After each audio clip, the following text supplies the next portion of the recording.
welcome everybody officially to the track Strategy, Trends and Innovation in Fashion, Beauty and Luxury. As Yvonne said, thank you very much also, Yvonne, for this opportunity. And I think it's absolutely one of the most fun and most interesting tracks at this wonderful conference. Unfortunately, we cannot meet on site. Otherwise, we would be in South Korea right now. But we are. The good thing is that we have people joining from France, from Israel, from Switzerland, from not from Italy, because she is apparently in Switzerland too. But so we have many different countries and cultures joining, which is always very enriching.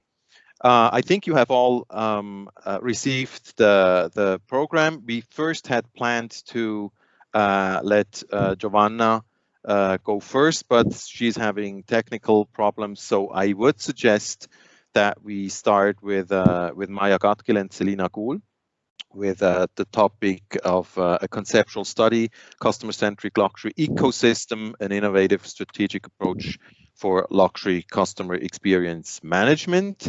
I think you all know that you have more or less 10 minutes, and then we have 5 minutes to discuss. But we're always very freestyling here, so you know we're having fun, and if we're having a good discussion, we will let it go for a little bit longer. I think that is also in the good sense of Yvon and how he has always managed this session. So I think with that said, I would do the same. I would turn off my microphone and hand over to Maya and Selina, who can share their presentation. Thank you very much. Thank you, Fabio. So we would start this session. Thank you. You should see now my screen. Is this okay? Fine. Okay, so yeah, welcome to our presentation on our conceptual study with the title Customer-Centric Luxury Ecosystem, an Innovative Strategic Approach for Luxury Customer Experience Management. So I am going to present today together with Maya Gatgil. We wrote the abstract together with our colleague, Dr. Albena Björk. So first of all, a short introduction into the topic. Luxury experience have to be managed to ensure that the search of luxury customers for pleasure, emotions, uniqueness, and considerations are fulfilled. In the management of luxury experience, the customer journey is a key element. Looking at the customer journey, so-called ecosystem can be a potential tool for managing these customer experience. The today by us presented new and innovative approach of an adapted luxury ecosystem model bases on customer centricity. Our study aims to analyze the roles of the luxury brand and of the customer in an ecosystem in order to investigate the applicability of a customer-centric luxury ecosystem. This conceptual study builds on existing literature. Excuse me, sorry to interrupt. Yes. I'm the volunteer of this GFMC, and the professor Kim says we have to go to the Zoom because in Microsoft Teams we cannot make a record. So please. Hello. Yeah, hello. Can you hear my voice? Yes, I can hear you. I just want to say we are being recorded right now. So this session is being recorded and shared afterwards because not everybody was able to join the session through the VOVA conference app. We had to move over here. Okay, I will inform that. Thank you. Okay, we had technical issues. Yeah, no problem, sorry. but you are being recorded and everybody is being recorded and will be able to share the video afterwards for. Okay. Yeah. Thank you. Thank you.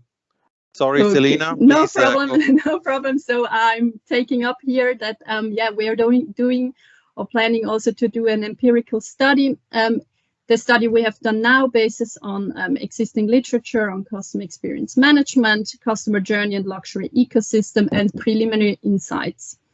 And as I said, additional data gathering allowing a more in-depth empirical analysis will follow.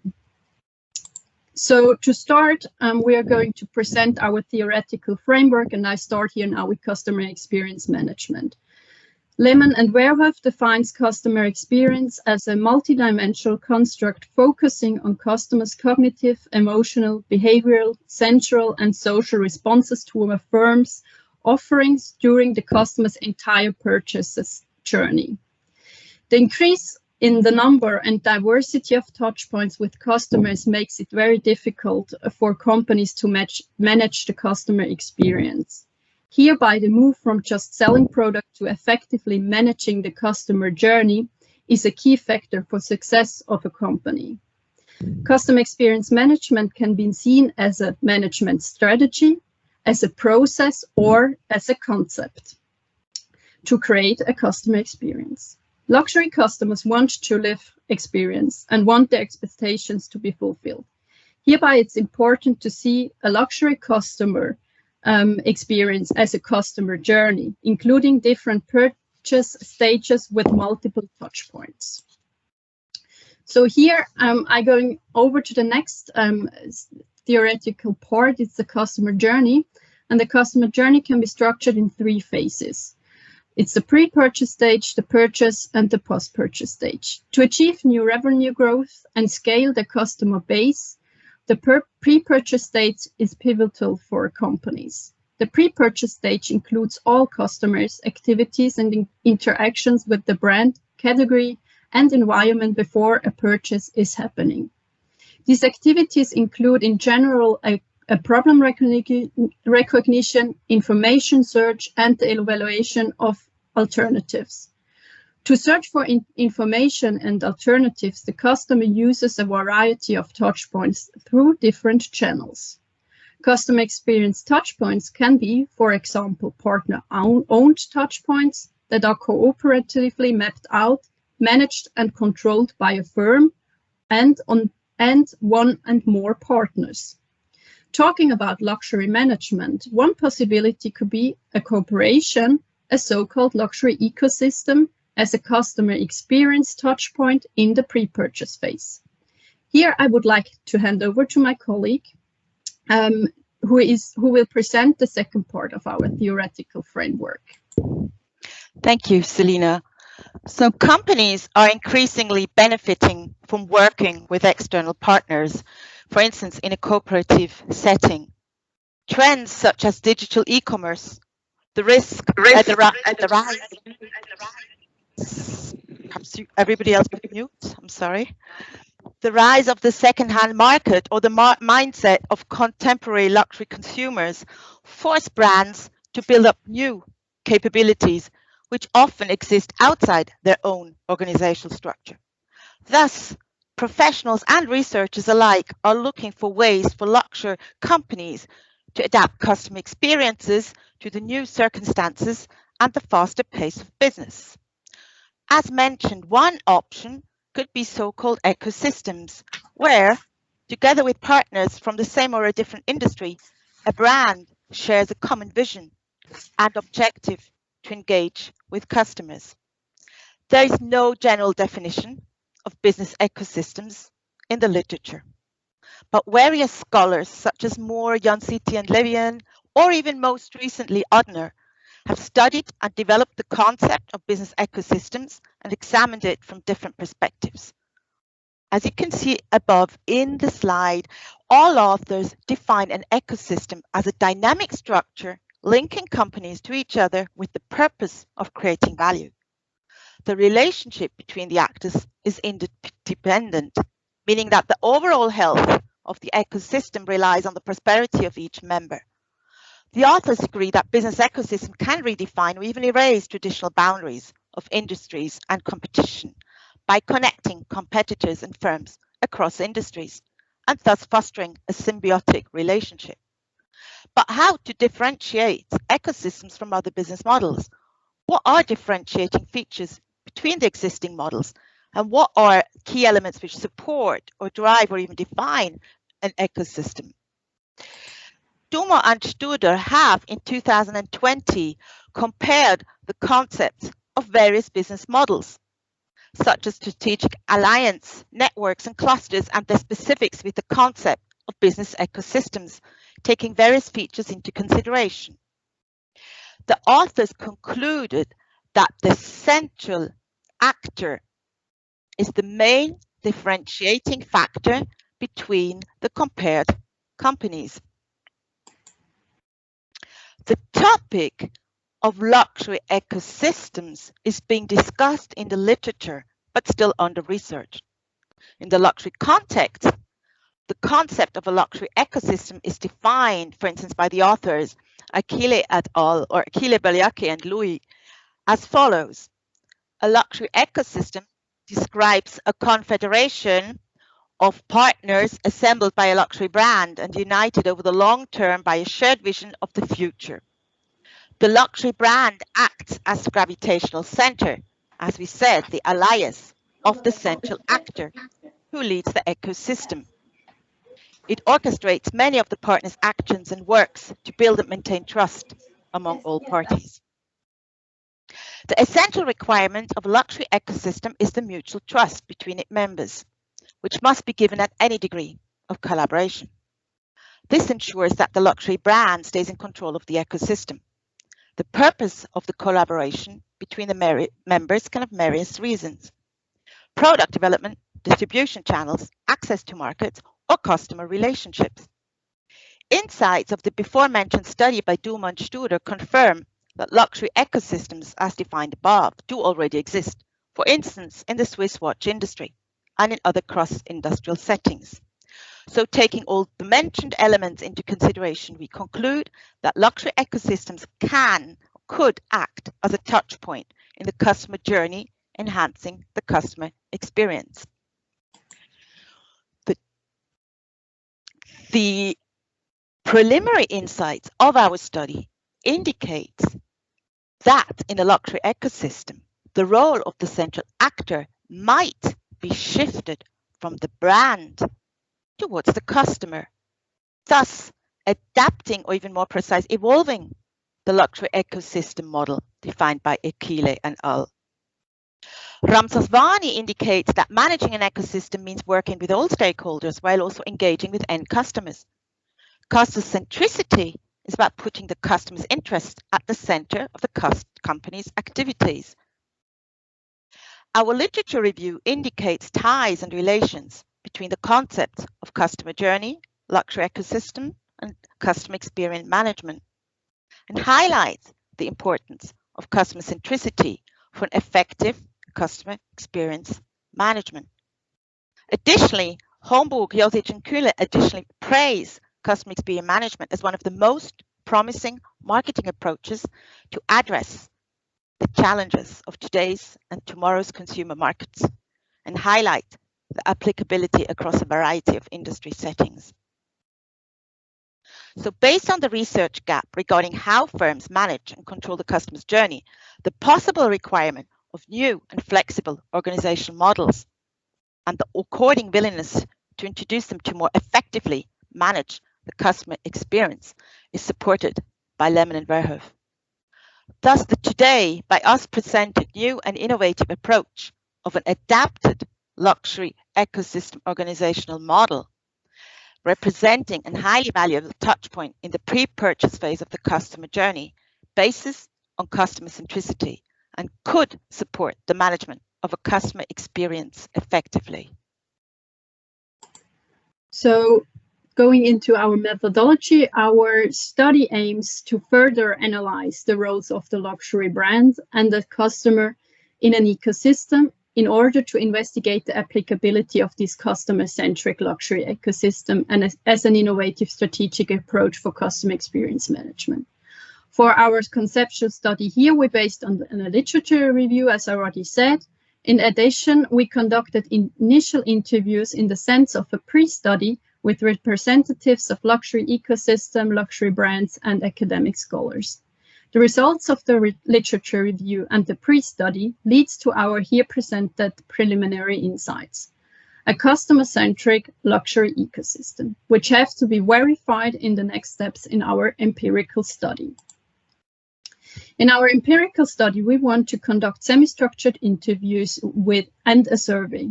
First, we will interview representatives of luxury ecosystems and luxury brands exist in a Swiss and international contexts.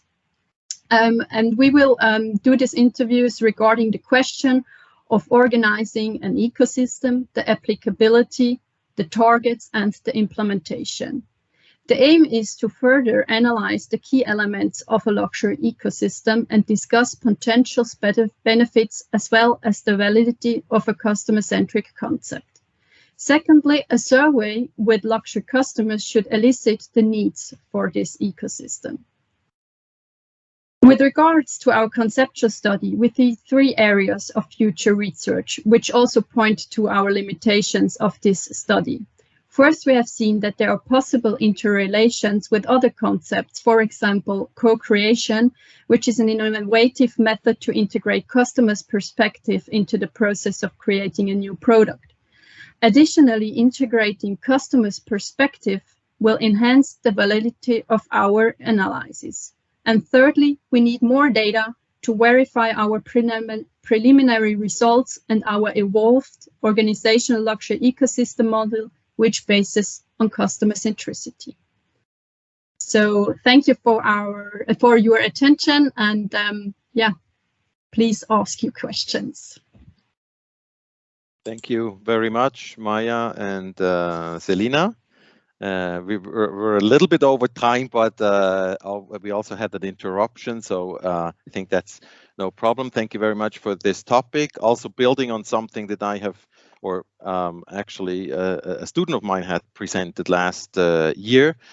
I was wondering, because you put in your visualization, you put the customer in the center. You know, could it be helpful to separate, let's say, the more operational view on the ecosystem from the strategic view, meaning that, you know, from the idea of the ecosystem, obviously you would put the customer at the center, but if it's more operational, you still need that, probably, as I would say, maybe need that central actor, so that one company or facilitator that orchestrates everything in order to actually achieve a perfect customer experience in that phase of the customer journey that you mentioned.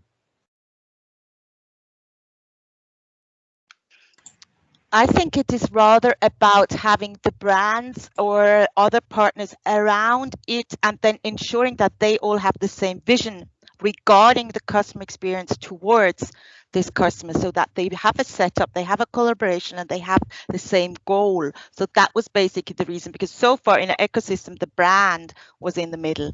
But if we then really ensure that all brands or companies or other players have the same vision regarding as to how to treat the customer, and thus how to go or to embrace customer experience management.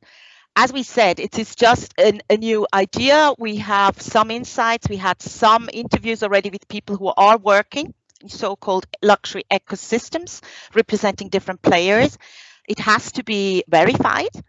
And yeah, we just realized that so far, if you only have the brand in the middle, it's somehow the customer centricity in our eyes was missing.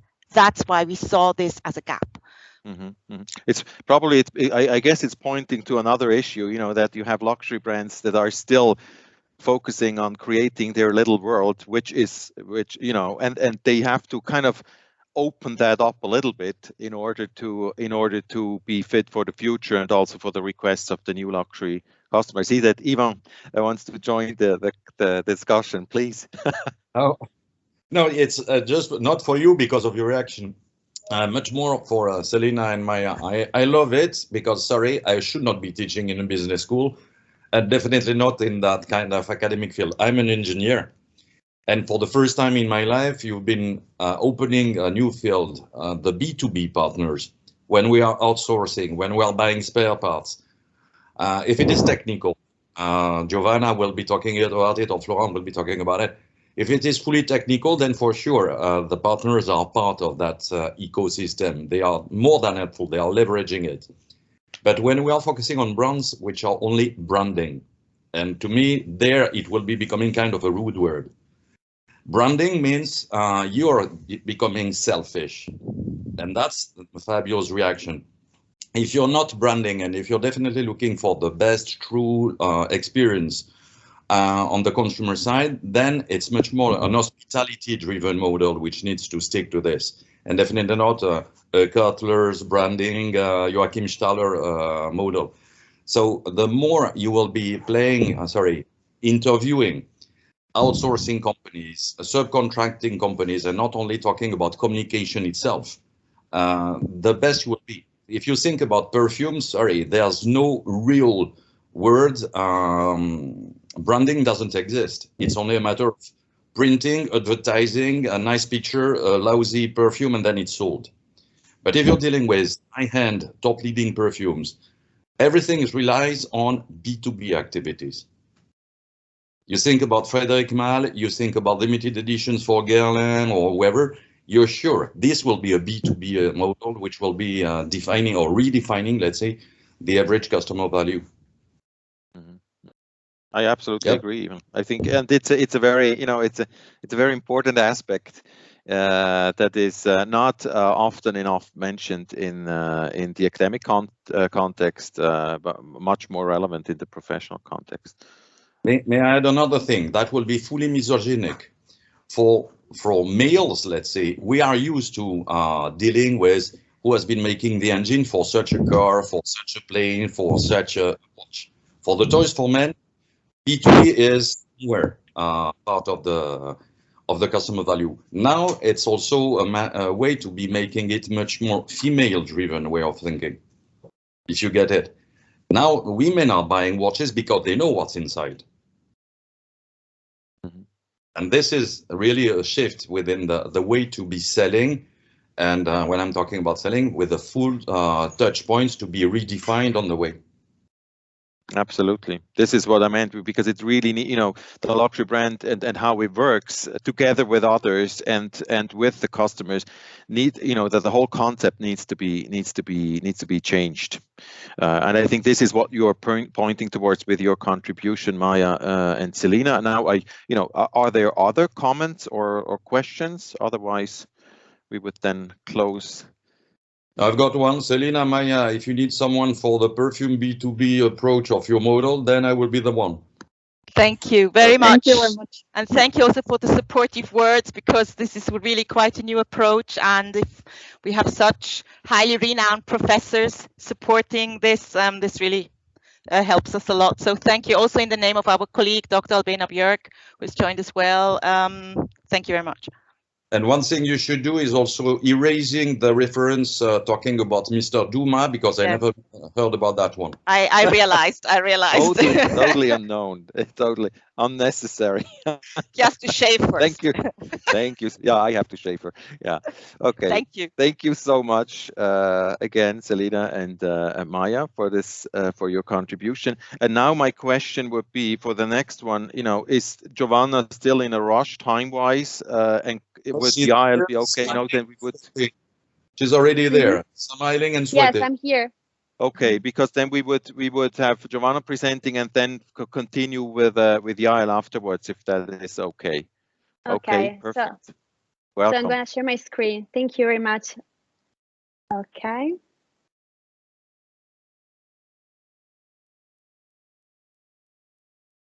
Are you able to see my slide?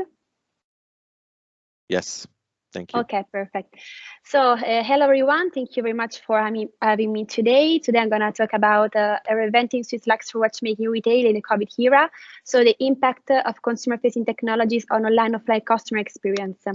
So COVID pandemic can be considered as the catalyst of Swiss luxury watchmaking new retail. This because prior pandemic brands resisted to digital advancement to preserve the heritage made of centuries know-how and tradition. However, in 2020, when the pandemic hit, the brick and mortars closed, and therefore the value of watch exports fell to 17 billion francs, impacting the main markets. Therefore, to connect with the customers, brands start to even invest into consumer-facing technologies such as augmented reality, virtual reality, and distance selling techniques towards a new consumer-first world, where the ultimate goal is to elevate customer experience above online offline level. So Bustamante and Rubio authors apply the concept of customer experience to the retail setting by proposing the in-store customer experience model, which is an holistic construct including customer internal responses to in-store stimuli, so the cognitive, affective, and physical experiences, and customer social interaction, so the social experience. However, the study is limited to the analysis of these components within a physical and technological setting, and so the study intends to update their findings for nowadays digital era by widening the analysis at online level and by considering as well the presence of these unique technologies. And the final aim is to investigate the influence of consumer-facing technologies on customer experience above online, offline level of Swiss luxury watch brands. So several authors identify a correlation between these components proposed by Bustamante and Rubio are consumer-facing technologies.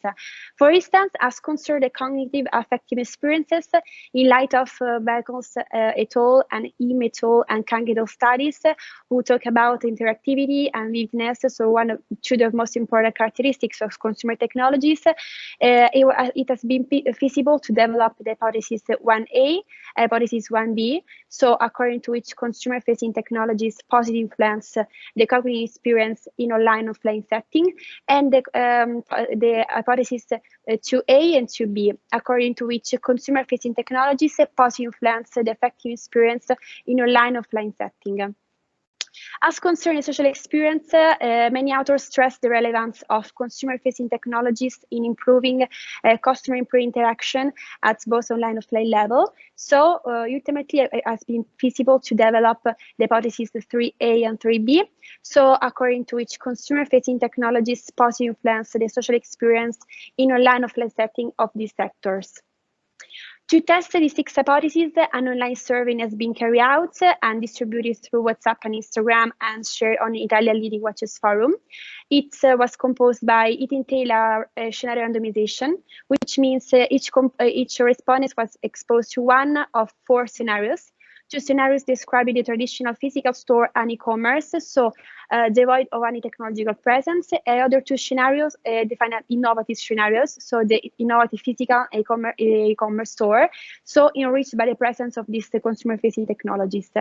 This scenario randomization was then followed by a closed-end questionnaire based on the previous presented framework in the store customer experience components of Bustamante and Rubio, cognitive experience, affective experience, and social experience with the relative items. And the online survey was correctly filled by 204 respondents belonging to 7 nationalities, and the most predominant one was Italian. And most of respondents show a positive attitude towards Swiss luxury watch brand. Indeed, more than 75% show to be interested and passionate about this sector, whereas more than 65% to be intentional to purchase a Swiss luxury watch in the near future. So to analyze our results, a 3-stage analysis has been conducted. First of all, reliability analysis show positive values for Cronbach Alpha for all the 3 scales. So no one of the items has been deleted to improve the reliability of the scales of the cognitive, affective, and the social experiences. Secondly, the mean was calculated for of all the responsive answers in relation to the traditional innovative conditions for each component at both online and offline setting. And finally, an independent sample test has been developed to compare the previously calculated means within the 2 variables. For instance, the offline traditional store compared with the offline innovative store for each component. This independent sample test has been applied 3 times. First of all, has been applied to the total sample of respondents, so to 204 respondents. And the analysis confirmed hypothesis 1B and 3A. Consumer-facing technologies positively influence the cognitive experience in offline setting and social experience in online setting. Whereas when applied to the other 2 samples, so the second sample was composed by the interested and passionate respondents and intention to purchase respondents, and after the hypothesis has been confirmed, so hypothesis 2B, according to which consumer-facing technologies positively influence affecting experience in offline setting. The 3 main takeaways from this research are that, first of all, the confirmation hypothesis 1b evidenced the pivotal role of brick-and-mortar stores within these sectors. Indeed, although consumer-facing technologies may allow customers to inspect watches, craftsmanship, to have a simulation of the in-store setting, the cognitive involvement is higher at a physical store than the e-commerce store, because thanks to the coexistence and comparison of both digital and physical stimuli. Secondly, the verification hypothesis 3A highlights the relevance of human contact within this sector at both online and offline level. Indeed, according to our results, technologies are more appreciated online than offline. This is because in the offline setting, the customer-employee interaction exists independently from the existence of these technologies, while at online level, these technologies act as creators, as generators of this interaction. So for this reason, are more appreciated online. And thirdly, the support of hypothesis 2B has only occurred when the sample T has been applied to the interest and passionate respondents and intention to purchase respondents for the following reasons. First of all, is fair assessing on people who are passionate for something or interested for something. They value this situation far more, and so the affective experience is higher a priori. And moreover, Swiss luxury watch brand customer relationships is traditionally built in emotions, which comes from the touch and feel of the product and from the bespoke in-store customer service. Therefore, for this reason, physical stores benefit more from control application of these technologies due to their already established reputation of evoking such positive feelings, so such positive affecting experience. And to summarize the findings, the independent sample team test has confirmed the capability, has resolved the capability of these technologies to positively influence the cognitive affective experiences of offline setting, but only the social experience in online setting. And therefore, it's reasonable to state that physical store benefits far more than the online store from this application of these technologies. And hence, retailers, Swiss luxury watch brands should mainly invest into such offline technologies that enhance cognitive affective experience, but is equally suggestible to invest as well into distance selling techniques as creators of the online social experience. However, it's vital for companies to prioritize the application of these technologies, first of all, to not incur in substantial cost, and then according to the experience that they seek to enhance. For instance, they should ask themselves two key questions according to our results. First of all, would be more convenient to them to engage customers at a physical store, which is considered crucial in terms of informativeness and emotion. So in terms product informativeness, emotion. So in terms of cognitive affective experiences, or would be in light of COVID-19 restrictions, which nowadays may discourage in-store visits due to mask requirements, hygiene measures, social distancing, would be more convenient the acquisition of that devices for distance selling, which at the same time could imply both employee training expenses and material cost. So nowadays, retailers, according to this research, should take in consideration to ask themselves these two key questions in order to invest in that technologies which has the highest potential to improve customer experience and therefore to engage into resonant transformation. So thank you for watching. Thank you very much, Giovanna. That was a lot of information in a very short time. I don't know, Ivan, do you want to start this time? No, because I'm fed up with this presentation. She's been doing it 3 times within 2 weeks. She's got dual diploma from Louis, cum laude, so congrats. No, I would be waiting for an anti-doping control for her, just because of the speed and especially knowing she was 8. But frankly speaking, no, much better for you to ask questions because I will be staying in touch with her. The 2 topics for these, let's say, brilliant students are definitely hot ones. And I would like to be keeping on, let's say, working with this. So much better to be opening our minds to your suggestions, your questions, or your punch in the face. which I will never do, obviously. No, but I mean that I like the topic. You might know that in my PhD thesis, I've been looking more closely at the management of the personal interaction in luxury retail, and I have worked with watch brands and done observations in many luxury watch boutiques. And so whenever I hear technology and how to bring technology in this kind of situation, I'm all ears, obviously. Now just for my understanding. You mentioned the use of consumer facing technologies in an offline setting. In very concrete terms, do you have examples, or can you say anything about how concretely that would enhance the cognitive or effective experience of the customer? Yeah, because I decided to write this thesis about this topic because currently I'm working for IWC Schaffhausen watch brand company, and is considered as a pioneer of adopting technologies at both physical store and both online store.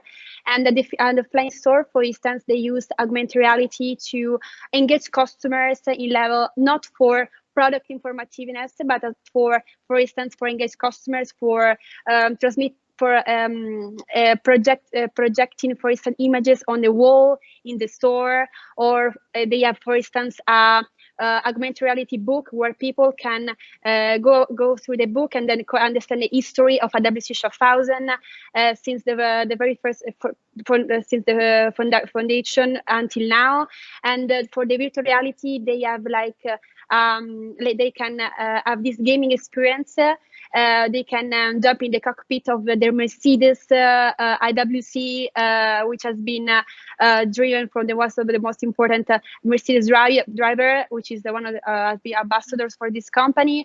So people are very engaged at the offline level in IWC environment. So I couldn't have the time to specify this, but for the innovative and traditional store, my scenarios were describing the IWC physical e-commerce store. So when people who were reading my scenario during the questionnaire was exactly the description of an IWC e-commerce store and physical store. For instance, e-commerce store, the virtual try-on, the virtual boutique experience. So it was basically based on the IWC, but I didn't mention it because I didn't want to influence the consumer about the reply. Because, for instance, a passionate about Rolex, maybe who does not like for these reasons IWC brands, he would have scored a priori the questionnaire, even if he hasn't. Maybe the experience itself was amazing, but he thought maybe, okay, it's IWC, I don't like the brand, I don't like the history, I don't feel in line with their culture, so okay, a priori I will score with low grades. So for this reason, the description was impartial. I didn't mention any brands, and yes, this company has been my inspiration for the description of these two scenarios, two innovative scenarios. Okay, very interesting. I suspected that because I've been given a tour by the boutique director in Zurich lately, and was able to see these things. To be honest, to be critical about what we are discussing, but that I obviously like what you were doing. I'm one of the oldest millennials, so I was started right at the beginning of this time span when where we call people millennials, and I'm interested. How did you define the innovative retail store? Is that just by definition one that uses technology, whereas the traditional one is one that does not use technology, at least not consumer-facing technology? Yes, the traditional one was the classical boutique. Indeed, for describing this boutique, I've been inspired by Rolex boutique. So you enter into the Rolex boutique is basically all traditional. You can feel the values of the watch company by there are just the few elements that can recall Rolex history, but there's nothing about technologies, nothing about our augmented reality, virtual reality, because I think they know that their awareness, their reputation can rely just in that, Yeah, I think what what you're saying is it's interesting. Sorry that I interrupt, because I just wanted to say you can also try and how should I say that?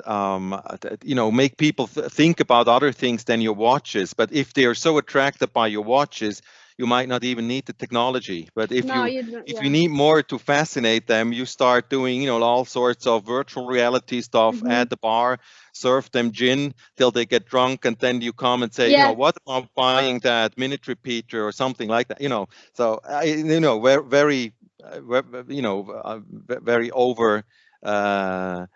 Reacting now to that, but but I think obviously what I think what the topic is absolutely is with no question that it's absolutely relevant, and I think it's also a very nice coincidence that you included IWC as your scenario, because in fact they are showing what can be done in a very reasonable and very attractive way in the retail environment. Maybe one aspect which was obviously not the focus of your study, but that companies need to take into account is, the humans that they still have in there who are facing the customer. They are much harder to control and to plan and to manage and to select and to motivate, and they are very often the weak factor, because once you have tested technology, once you have had people like you testing how people react to that, that's one thing, but then you need one human to destroy the whole experience in that boutique for you.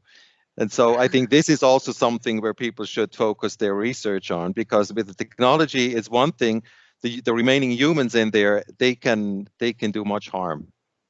Yes.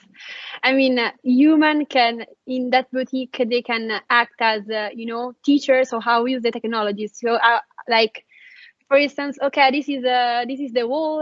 This is through this wall you can understand how our history. So let's dive into his IWC history. So in this case, they act as, they can accompany the customers into this experience. Because I mean, if I enter into a boutique, I would never by myself start trying everything, because I would feel like a little bit, I don't know, embarrassed, because I mean, when you first enter into a luxury watch boutique, there is that feeling of, that you have to maintain. I don't know how to say that. You lower the barrier for people to actually dare and go in there and open up.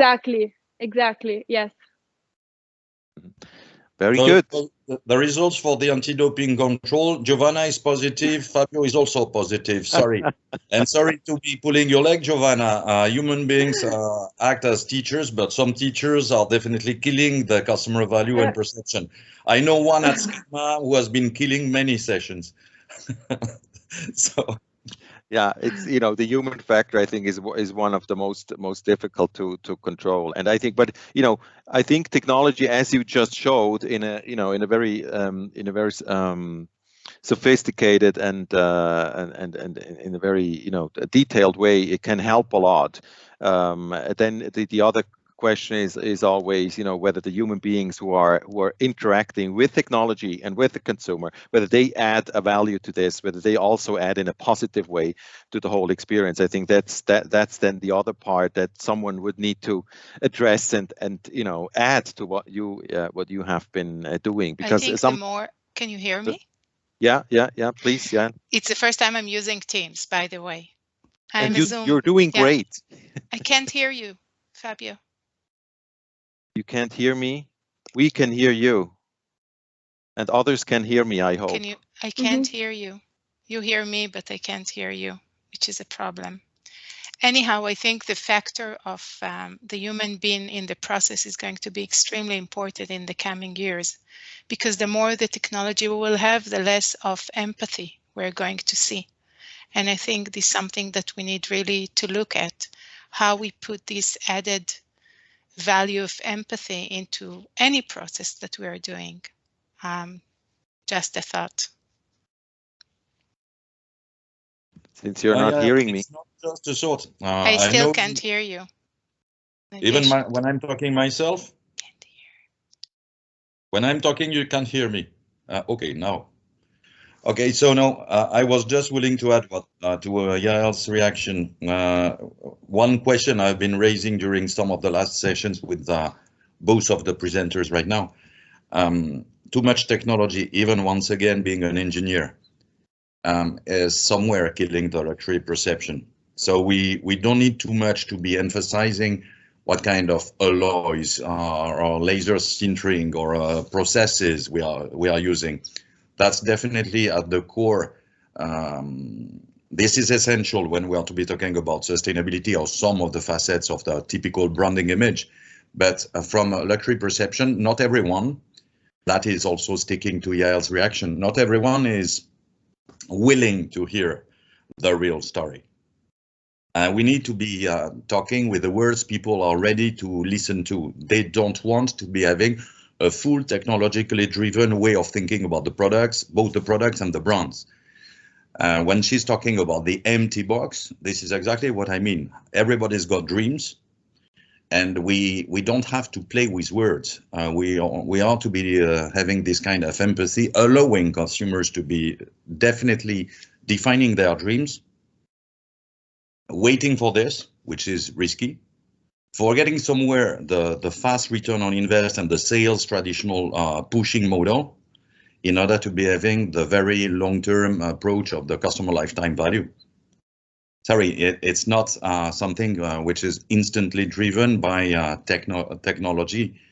If I'm to be designing frames with SLS or any kind of laser sintering approach for jewelry, nobody will be guessing the difference between pure Damascene and something which has been made by machines. And sorry, the products will be looking the same. The one only thing which will be missing will be what the hand craftsmanship has been able to be doing and what were the real expectations. And even this word is to me too low. What kind of dreams were existing on the consumer side at the moment has been loving the product, admiring it and buying it, and then admiring it again. Sorry, collectors and museum are always looking like this. Mm-hmm. I absolutely agree. Very important point. Any other comments? Okay, so I'm thank sure you. we have some more with the lab-grown diamonds presentation, but don't worry. Go on. Next one. Thank you very much, Giovanna. Thank you very much. Thank you. Thank Never you. see you again. Well, then, with that said, I would say we give the stage to Yael now with Cool. her topic, the front stage and backstage perceptions of fashion luxury brands by consumers and designers. And Cool. unfortunately, Yael, we can hear you. Okay, good. If not, I'm supposed to teach at 11, like in half an hour. So it's a good excuse to stay with you. It's really fascinating and I'm so excited, and thank you for letting me join to this session. It's always a pleasure to hear your discussions, very intriguing. So I will take you quickly. It probably will be in a different pace, not as fast as the previous presentation. So the front stage and the backstage perception of fashion luxury brands by consumer and designers. Do you hear me? Yes. Okay, I can't see you right now. So I'm teaching at Chinkar College of Engineering and Design in Israel, and the other researcher that I worked with is Dr. Ina Friedman from the Ben-Gurion University. She is emphasizing more on the marketing aspect. I'm coming with a design background, so it was a quite interesting collaboration between us. So I will take you quickly through a little bit of what we did in this study. It will be a little bit about the background, the motivation, related work and method, theoretical background, and result and conclusion. I really like this citing. What you don't see backstage is what really controls the show. And I think all of us that in this business for so long, we absolutely can relate it to this statement. So as we all know, most definition of luxury have been explored through the eyes of the consumers. As you can, as we have seen for the past, I don't know, 100 years, whatever. It's always about the consumers. And we less hear about the designers, which is it's very important aspect. And if we look how we're going to change in the future, we definitely, it's something that we need to look into as a companies, as the strategies we're looking at when we're planning ahead.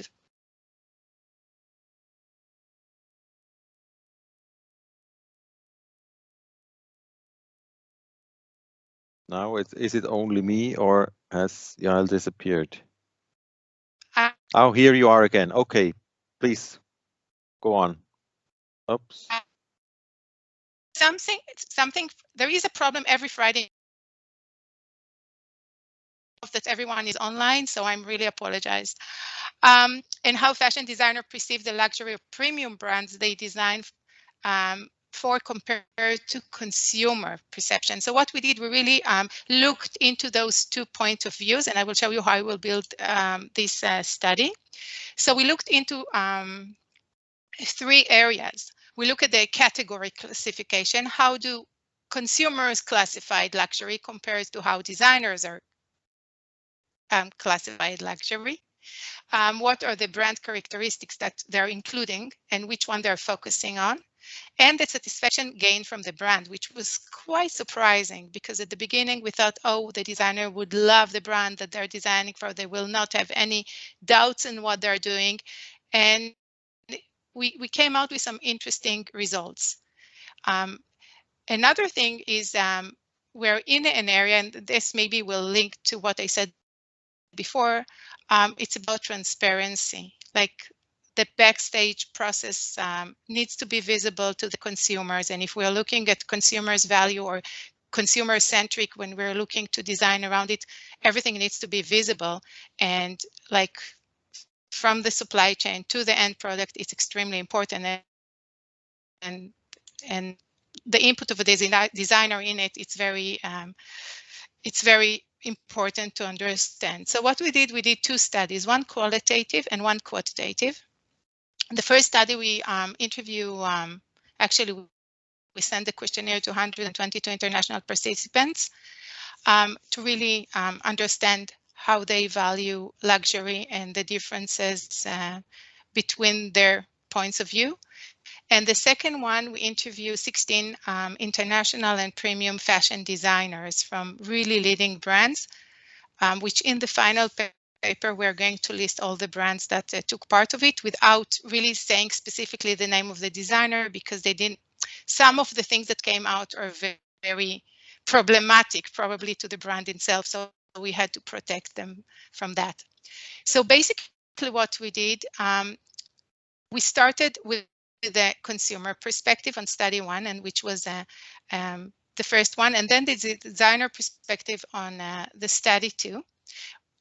We defined the backstage for the designer perspective, since they are more aware of what's going on in the process of the brand and how it's being delivered, and at the end, front stage, it's where the consumers are standing.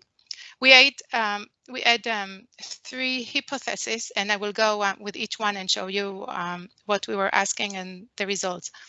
So the first one, what we did, we wanted really to understand how the consumers' perception in between 2 conditions. So we created like a short story, and I'm going to read it from my other screen. A consumer recently read an article in which the designer of a non-luxury brand was interviewed. The designer had doubt about the level of luxury that that product delivers. So what we did with mixed question, and the other one was the opposite. Assume you recently read an article which is the designer of a non-luxury brand was interviewed. The designer was confident about the level of luxury that the product delivered. So you can see the results. It was quite, significant that if the designer had doubt in the product, then the consumers will have doubt too, and the opposite. If we will be confident in that, then the consumer will be confident. But I think until now, we didn't see any research that really check how the consumers react to the designer's point of view, which is really a new way of looking at at that. The other hypothesis was designer will perceive their brand category to be lower compared to the category assigned by consumers.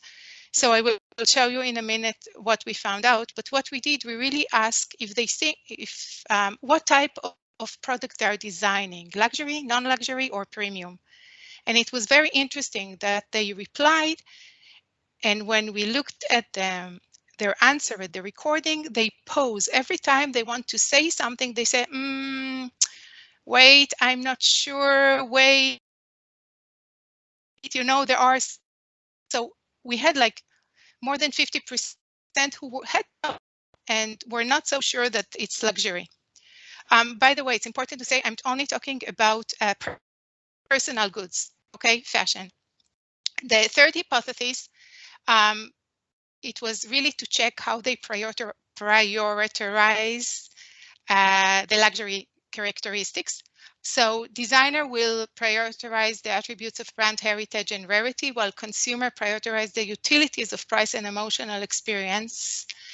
And quality craftsmanship, which I think you mentioned before, was equally important for both. So if we're looking for further where we need to emphasize and what we need to keep when we're designing a luxurious product, it's something that we need to really be careful on.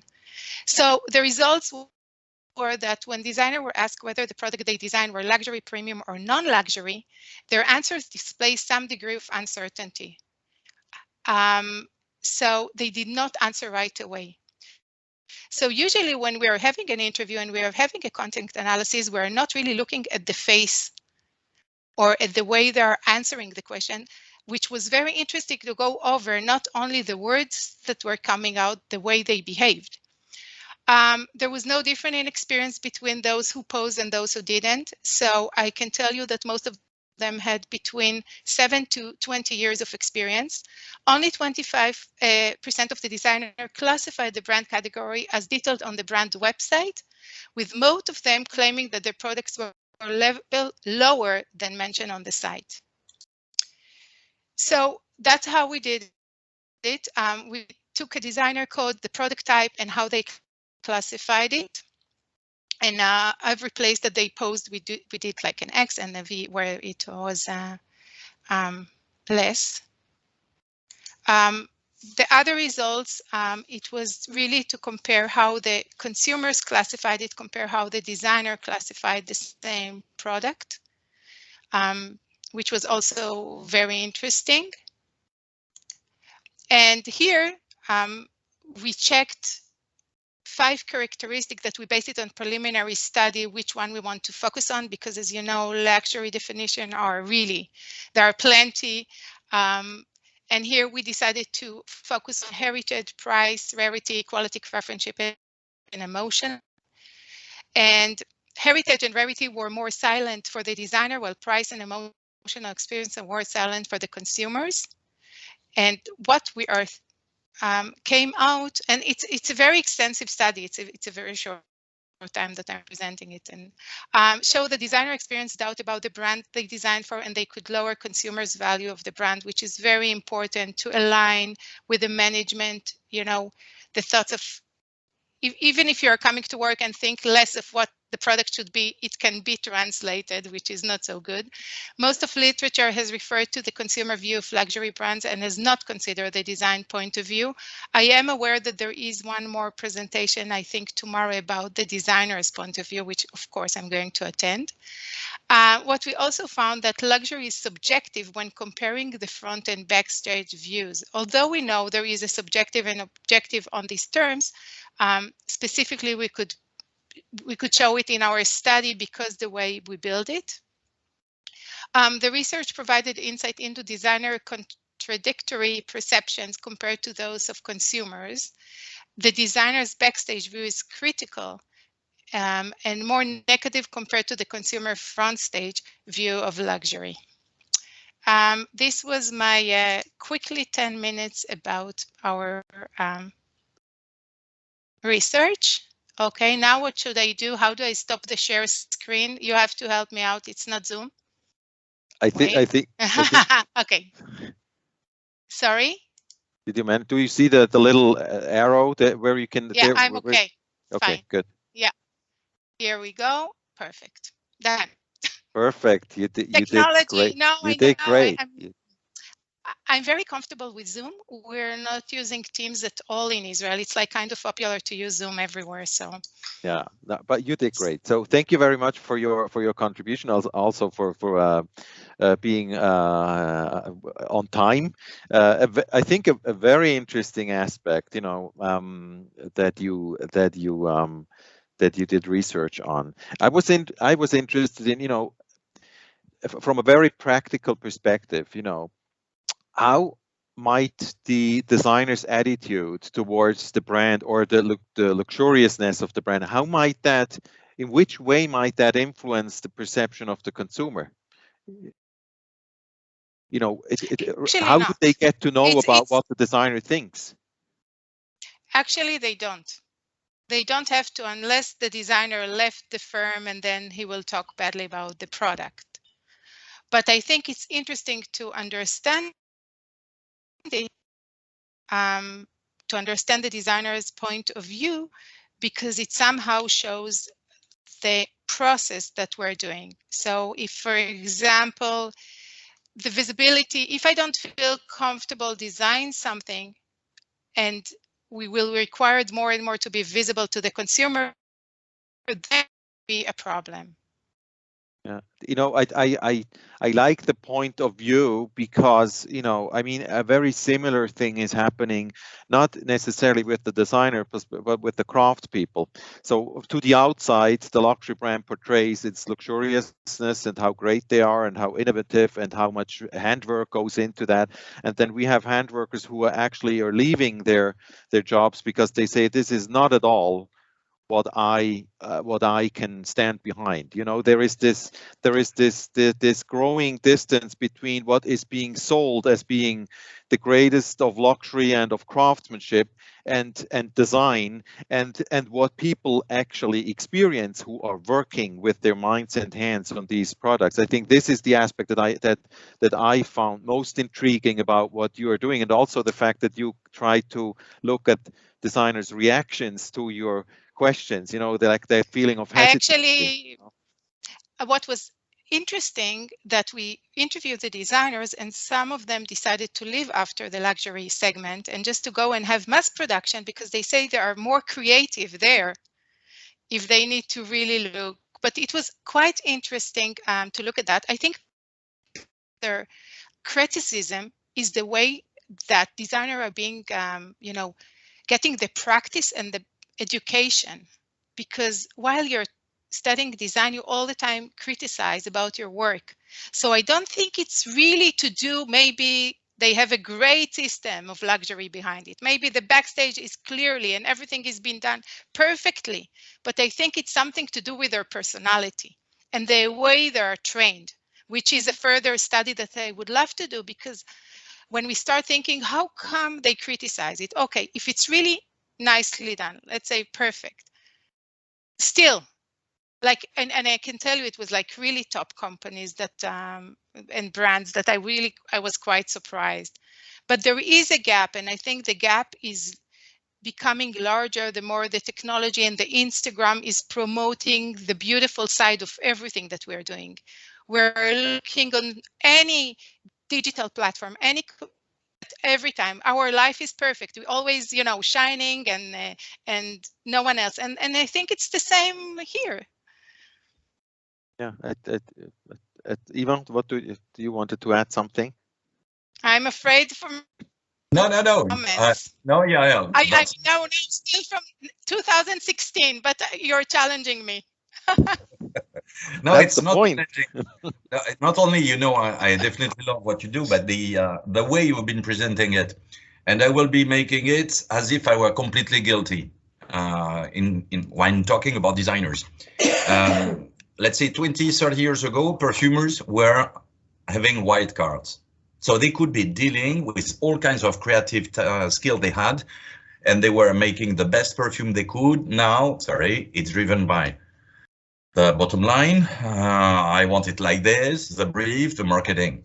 And in the meantime, we keep on talking about savoir-faire, goodwill, know-how. Sorry, it's not bashing, it's pulling the leg of consumers or keeping on sleeping and definitely not willing to wake up or to keep on staying innovative.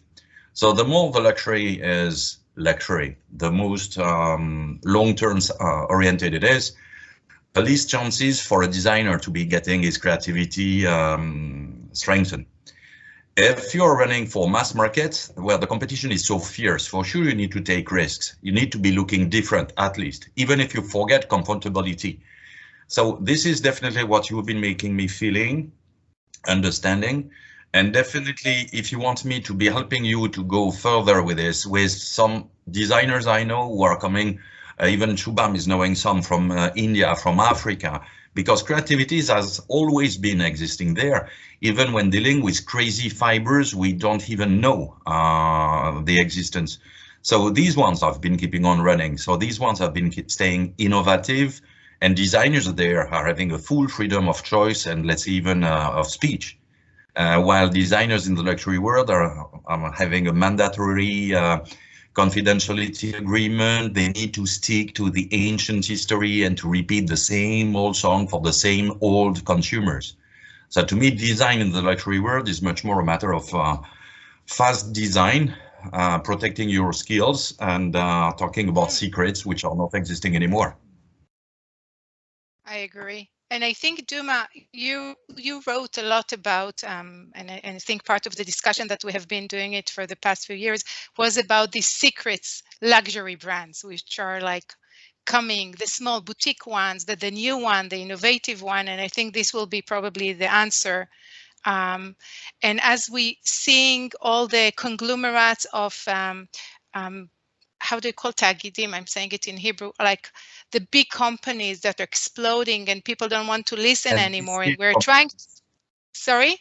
And listed companies and the companies which are listed on the stock exchange, because that's also changing the mindset. So I think we will see something very interesting coming out of it. Absolutely. But yes, sure, I would love to use any one of your, collaboration. It would be great. Yeah, and let's meet again in Japan. Yes, please. I can take the other vaccine. I don't know how many of you vaccinated. I have my face were freezed after the first one. So I had a bad statistic with the COVID. So for now, Japan is out of my plan. Any place is out of my plan. We'll find ways of including you. But you can come to Israel. Definitely.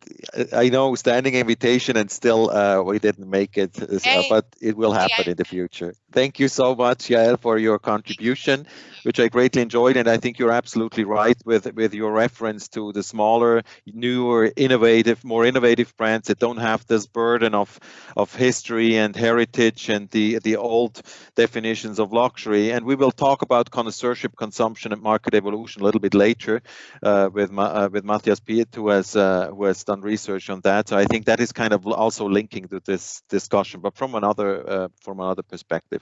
So thank you very much.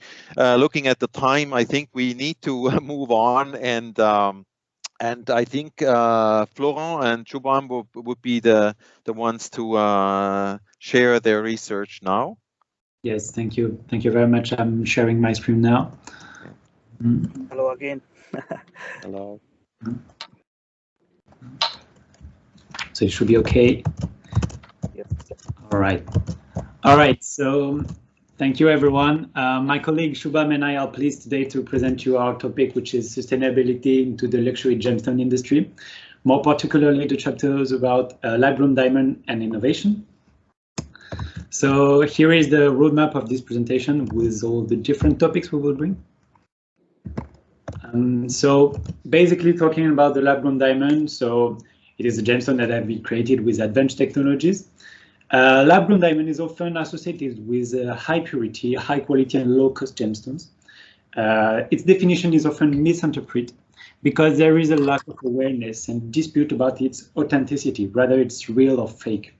So lab-grown diamond should be considered as an alternative materials. Moreover, marketing and communication campaigns are rarely identified as greenwashing as they should be. And also lab-grown diamond is a very appealing gemstone for young generation because of its accessibility, low cost, and tech-oriented. Talking about lab-grown diamond, it's an revolutionary step into the gemstone industry and in fact into a diamond industry, which has completely changed the perspective of people in context of environmental impact and concerns related to the carbon footprint. And with the help of advanced manufacturing technologies, the diamond business holder, especially the lab-grown diamond business holder, they are taking step towards sustainability. And going forward, sustainability is to the key for the survival into the future and building a resilient ecosystem. And one of the only main key difference between mined diamond and the lab-grown diamond is just their origin and the creation process. And so as here we have two different methods of creating lab-grown diamond. The first one is HPHT, which is high pressure, high temperature, and second one is CVD, carbon vapor deposition method. And the pathway of the gemstone making process defines its image, and disclosure is the key for the transparency. And here why it is so important to making the disclosure about the diamond, because just to understand and to know like the diamond is coming from like which origin, whether it's coming from the mine or whether it's get created into the lab. Next slide please. Yeah, so here if we take these two diamonds like lab grown diamond and the natural diamond, and if we compare them in context of chemical and physical properties, so they are identical. And with this chart here we can see like their chemical compositions are like same, in fact even density and the other parameters too, so on. So we wanted to bring also the technological improvements that have been made around lab-grown diamond production.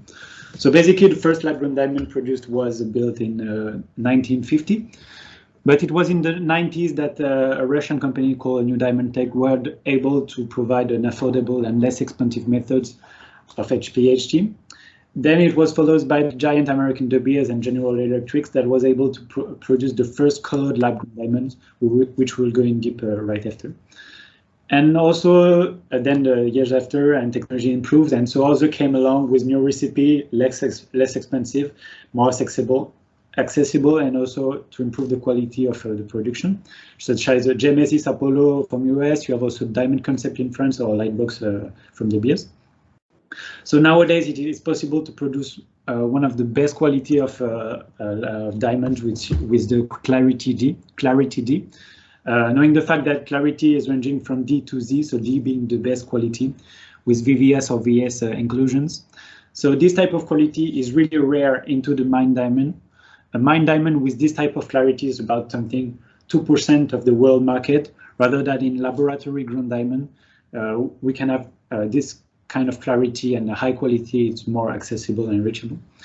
We just wanted to show you as well some of the patents that have been registered last year into the French National Center of Scientific Research, which means that everyone is investing in R&D and trying to find new ways of, again, improving the quality, reducing the energy consumption and stuff like that. So they found a new type of powder to produce diamond, they find new machines, etc. I just want to know. So concerning the color, so nowadays it's possible to create lab-grown diamond with color, which is very, very rare into the mined diamond. So basically with the two methods already on the market with HPHT and CVD, it's possible to add chemical during the growth in order to produce some particular color, but it also have a kind of post-production treatment to provide other colors. A very important point that we wanted to bring there was also the evolution of traceability. We all know that traceability is very, very important nowadays because people want to know where their product is coming from, where it was built and which path it follows. So basically there have been improvements in all of the different categories. In the registration process nowadays, most of the lab-grown are laser engraved with a serial number from its source, and then it can follow the transport all along. Concerning the certification, many laboratories are expert nowadays and can provide high-quality certificate to identifying the concrete gemstone. And then also we have the technology of blockchain, which is available. And so this technology permits to record declaration made from the source by each party in the diamond supply chain, and thus provide a clear view of its transportation. Well, talking about price and value, so lab-grown diamonds are comparatively cheaper than the mined diamonds, and it's mainly due to the process of making. And if we like to put this into the number, so it will come approximately 20 to 30% cheaper than the mined diamond. And in today's market, like there has been always price competition between mined and lab-grown, and so as the lab-grown is more favorable to the customer because it's more affordable. And in today's market, people know about per carat price of lab-grown diamonds, so they can plan their purchase accordingly. When it comes to the value over time, so lab-grown diamond has no resale value, so as some of the companies come with some of the initiatives like offer buyback or trade-in guarantees schemes to face the loss in value. And in this slide, so we can understand like how lab-grown diamond has to decide. We decide the price of lab-grown diamond. So it's same as mined diamond, which is based on the 4 parameters or 4 C's, which were given by the GIA, Gemological Institute of America, and which is cut, carat, color, and clarity. And it's interesting to see there is a 5th C, which is comment, which is quite often hidden. And it is interpretation of some particular diamond characteristic that the gemstone expert will locate. It is also the customer point of view and how it feels about it. Regarding the lab-grown diamond, misinterpretation can lead to a loss of quality perceived, and for this reason, proper disclosure is very, very important in this sector. And the subjectivity of this criterion makes it the most important. And here are some of the alternative innovations, or we can say applications of lab-grown diamond into the various sectors, such as medical, tech, computer, jewelry, and engineering sector. If we'd like to take example here, so they are mainly using into the radiation detectors and orthopedic replacement. And according to one of the research, they says that the application of the lab-grown diamond in context of economical point of view, the margin of profit will be lot more into the industrial applications than the jewelry sector.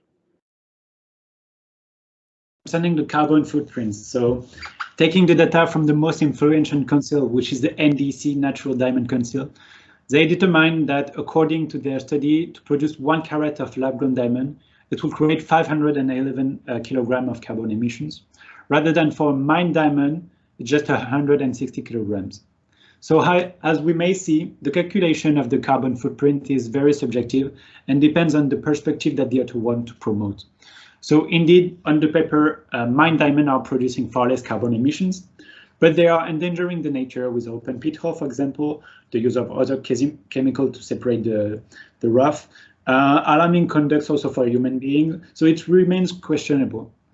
Furthermore, following the viewpoint of the NDC, mining industry employed roughly around 80,000 people worldwide that are linked to this specific industry. So it's also major financial revenue for certain economic countries. So for this reason, it is important to take a step back and differentiate the truth in the storyline and understand who is speaking and who will benefit from it. So as an important feature of this market is the usual circularity of life cycle assessment is broken in the context of gem quality diamonds, since there is not as much incentive to recycle, but rather to accumulate. So thus, waste management is less of concern with the product itself, but the waste that may accumulate along the processing need to be considered. So for example, the solution probably is to build strategy on circular economy. Innovation can be made in the sourcing of energy to produce lab-grown gemstone, such as we have found this very interesting company called Heather that are producing a lab-grown diamond out of CO2 found in air. So they basically filter the air, keeping the carbon, making out a lab-grown diamond out of it, and also jewelry lines. For the socio-economical impact, so this has now become a battle over image. And we know that image is everything when it comes to luxury. So meanwhile, this research specifies that diamond mining will never be able to cope with lab-grown diamonds from an ethical point of view. Nowadays, the main problem is probably the importance of the consumer society, which managed to maintain demand at its peak. The culture of excellence, exclusivity, and differentiation is at the source of its entire line of communication, and the strategy for the establishment of luxury goods. And the innovation that could apply to a very select universe of diamond would be to find a niche need or the establishment of a virtuous cycle, which will find synergy in the evolution of life of the synthetic diamond, starting from its creation, its development, and the potential reutilities in which it could be implemented again. So lab-grown diamond could help to restructure, create new synergies, and develop economy that remains highly dependent on the mining extraction. This could be the final outcome from this lab-grown gemstone. It's not only to provide alternative material, but also a tech-oriented strategy to guide poor economy in the need. So although energy usage comparison can provide a rough estimate of comparative impact, they vary considerably by their geographic location of the mine, and also versus the kind of process used in the diamond synthesis. So life cycle analysis can provide a more comprehensive evaluation and should be actively pursued as a means of accounting for ecological impacts.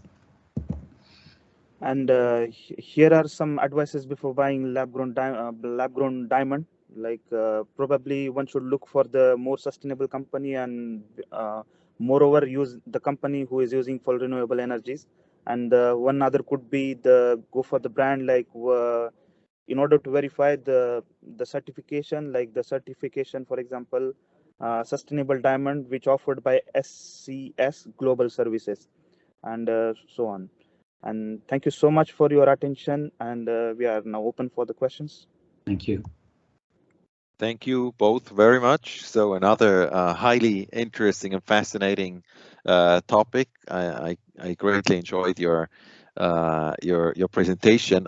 I think also because, you know, on the one side we have the technical side, we have and we see that, you know, if you look at the chemical part, you know, you say, you know, it's pretty much the same, but then you have people and you have the narrative around natural diamonds, and that, you know, they were created millions of years ago and found somewhere and mined and brought to somewhere and then cut and by someone. So it's the whole narrative. You know, I think one thing that needs to be addressed is also, besides the more technical side and the sustainability part, is to change the whole narrative of what is being perceived as something luxurious, as something that I want to possess.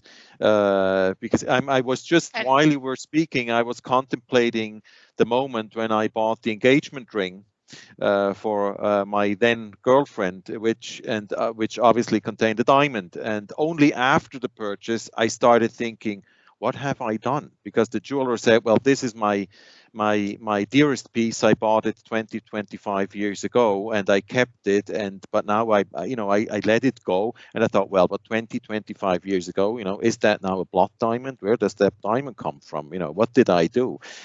So, you know, only afterwards. But I think it could be that people are starting, since we are having this discussion, that people are starting to think about that more, and also say, if there is an alternative, and if the stone is just as beautiful to look at, and if the cut is right, and if the brilliance is there, so why not go for this? I can even have a good conscience. But I think very much is also going to be about the narrative, and as you, I think, rightly mentioned, how do you calculate? You know, it's not only the carbon footprint. I think there needs to be transparency with regards to, you know, how much energy do we need, but what do we not do by not mining diamonds somewhere and employing people in very difficult conditions. So I think that this is just my comment to this. I see that Yael has a comment. I absolutely agree, and I wrote down a few things. I wrote jewelry and value and rarity and Tiffany. So I think I'm with you, and I think the main question is, how we are going to value luxury in the future. And I think the point here, and I can tell you, if I'm going back to the interviews I did with the designer, and one of the questions was what would be the future of luxury, is really the importance that sustainability is getting the emphasis. And here I think it's linked right away to the consumer. And if we're looking at the consumer today, they're demanding sustainability. They're the one who going to change how we're going to create this luxurious momentum, luxurious moment, and it will be by experience and valued more on, if I talked about empathy before, how we value the world. Yeah, and I think this will be the change, and I think you put it on your slide. It's how the consumer is going to take a part. If you don't mind, just to close the share screen so I can see you all really big and feel that I'm with you in the same room. Yeah, definitely. So it's funny because my background, I have a bachelor in jewelry design and my second degree is in fashion and my PhD in management, so I can wrap it all for you. But specifically with diamond, I was struck by the paper. It's very interesting. I think it's really put, like compared to fashion maybe, that I cannot really equally measure things. So mathematically, here you prove by number. Listen, probably there is no difference. It's only the story that we're going to hear about it and the rarity that it's, through generation. But we always look at the history as, oh, we cherish something that was belonged to us. How we will cherish it to our children through not wasting resources.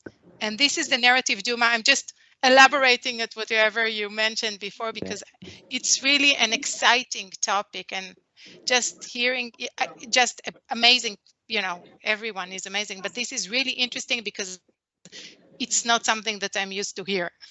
Like, I forgot all about time. Yeah. Thank you, Yael. I think you put it absolutely right. It also reminds me of this one story that I keep telling my students of that painting in Berlin in Germany that was thought to be a Rembrandt, but then they found out 100 years later, after millions of people went seeing it, that it's not it was not painted by Rembrandt, but someone in his circle. It's still the exact same painting, but the value has dropped significantly, and nobody ever will travel to Berlin again to see this painting. It's still a wonderful. It's the same, it's just the origin is not the same, but which means that the value drops. But what you're looking at, the material, the frame, the object, everything is the same. It's even from the same era, but it's the whole narrative behind it. It has to be like this that needs to change. I think the whole narrative of being sustainable, I think it's also this dichotomy between hedonism and eudaimonia, meaning the deeper sense of well-being. I think this is also something that needs to play a role in the new luxury narrative. And this is, I think, where innovations like lab-grown gems can come in. But I think humans need to change their perception of what is being valuable.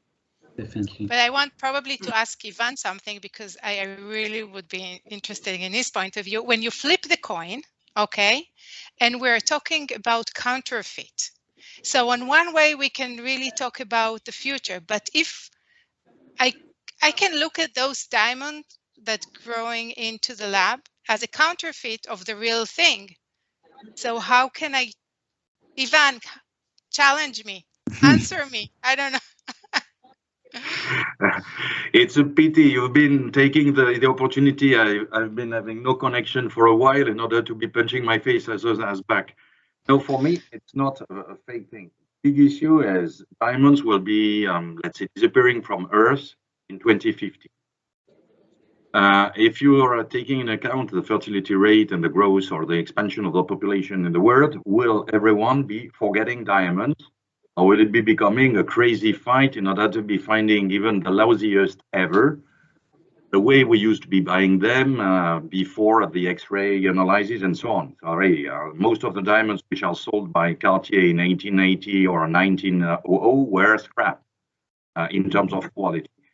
So how can we be managing this demand in terms of scarcity on the one hand, purity, the other end, and then going back to the traditional classification and so on. So to me, fakes don't exist in this world, because what we are doing is the most sustainable approach and duplicating what the nature has been doing within the Rift Valley.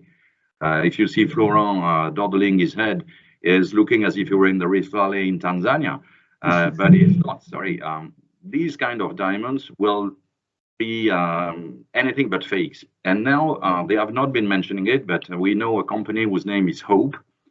If tomorrow, and I'm not talking of you, Yael, if tomorrow your husband is dying or your dog is dying, making his ashes becoming a diamond with the cut you want, with the color you want, is getting hot today. So this is the most achieved luxury for some people. So behavioral shifts. Sorry, I'm not a psychologist and I don't know how things will be changing. But one thing is sure, diamonds today are still so attractive to many. Even if a stone like tanzanites or alexandrites being something like 1 million times rarer than diamonds are already existing. The demand is not existing, but on the collector side. The real jewelry world is still looking for fakes, as you said. Sorry, Swarovski is the fakest fake, if I can be mentioning it like this. Crystal is not a diamond, lab-grown are not diamond the way we know them today, but redefining this is definitely trying our best to be sticking to the evolution of the market itself. And fakes definition will be different. I've been pulling the leg of Giovanna a few minutes ago for anti-doping. What's the meaning of doping? Coke used to be doping. Now it's not. Which kind of new pharmaceutical will be coming? So this moving world is, let's say, at the real heart of the evolution in jewelry. We were looking at yellow gold. Now we have been shifting to white gold. We were looking to titanium. Now we'll be going to palladium. So it's definitely this kind of demand, which is not always led by scarcity, but also because of a kind of design, approach, aesthetic, hedonic way of thinking. And that's really luxury. Hedonism is changing, Epicureanism is changing, experiencing is changing. So depending on how you will be experiencing the lab-grown diamond, I'm sure within a few years, nobody will be thinking about them as being fakes. Yeah, and as long as you're not trying to tell people something that you know that it is not, I don't think is a fake. I mean, you can be transparent about how the diamond has been produced, but you have to use a narrative that creates value in the perception of the customer, and you can absolutely do that in the context of what we have today. You don't need to hide the fact that it has not been mined by some poor people somewhere. But you can use the fact that it has been in a very sophisticated process, has been produced, and sell that to people. I think this is what we need to learn. But if you compare it, for example, for leather, okay, for artificial leather, then you think it would be the same? Because there is a difference. I think that the components and the DNA of the material does impact here. I think, yeah, sure. Yeah. As a designer, what kind of difference between leather coming from cows, leather coming from fishes, leather coming from pineapple or grapes? So that's really a behavioral shift. How do you feel with leather as a meaning? The word is changing. I agree. So maybe because leather, I think if I look at luxury, it's something that people will buy because the value or rarity characteristics that added to that specific. And I think when we are looking at a stone, I just think it's too different. Yeah, no, leather from a chemical point of view is a conglomerate or a clothing way of thinking about collagen. Sorry, it's exactly the same chemical thing.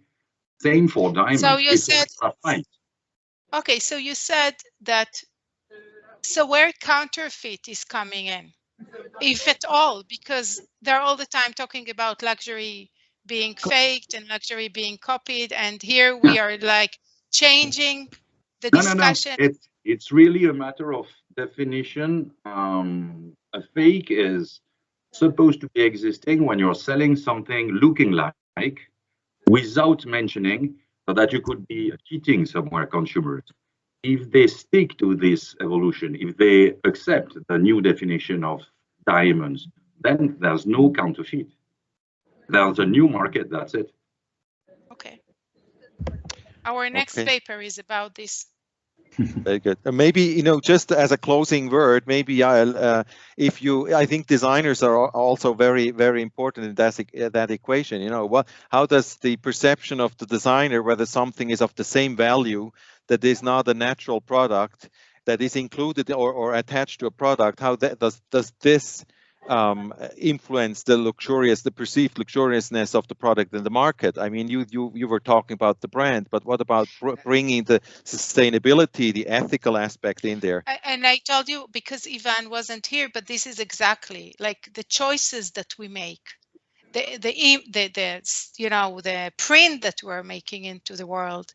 This is the most important for the designer, at least that I interviewed, and to myself too.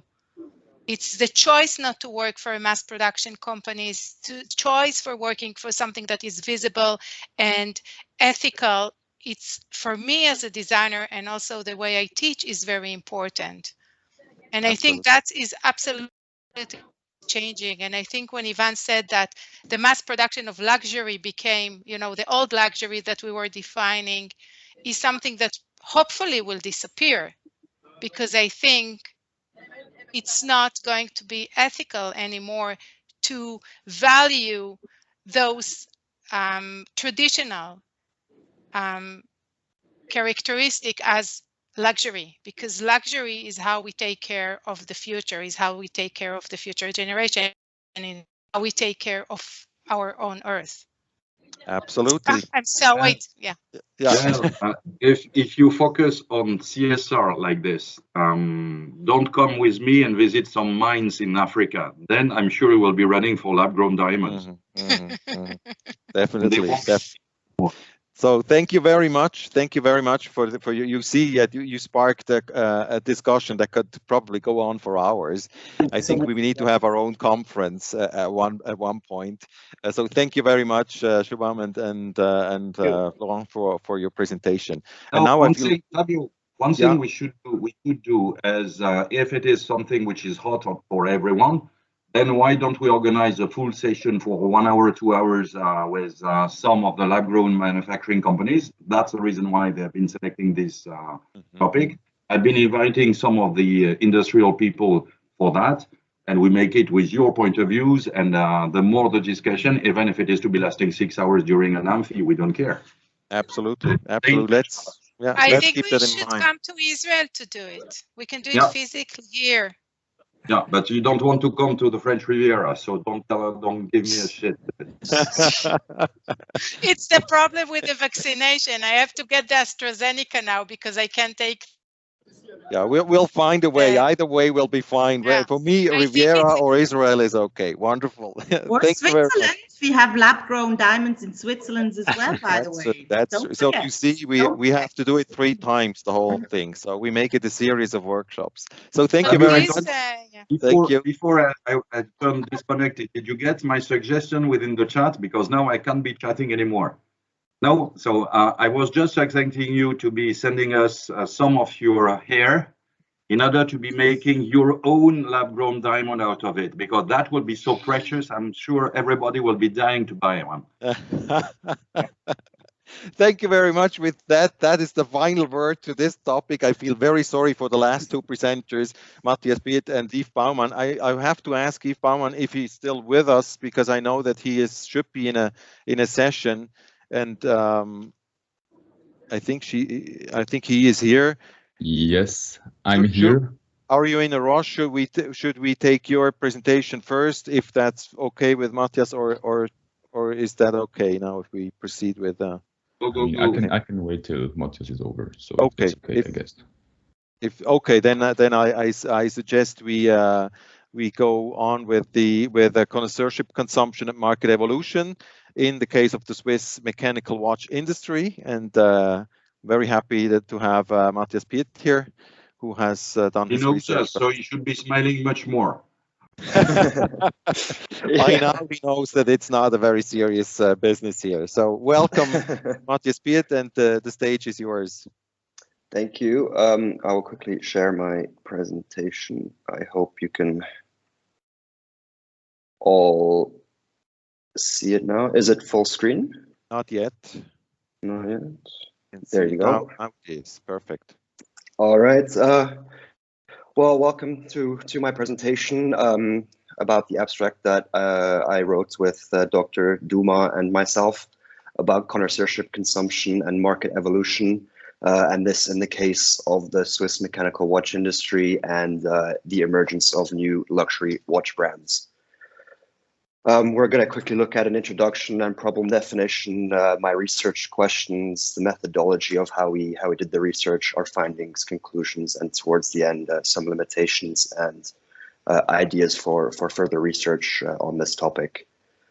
To start off with, the Swiss mechanical watch industry is an industry that is continuously developing itself and continuously evolving due to many different factors, such as changing customer or consumer attitudes and behaviors, due to brands having to reposition themselves due to external factors. For example, the quartz crisis in the 70s and 80s, and now, for example, during the COVID-19 pandemic, and also due to evolving markets and developing markets such as China, I would say now in the past 10, 20 years. And we have been able to observe that since the beginning of the 1990s till around 2010, there was a strong emergence of independent watch brands.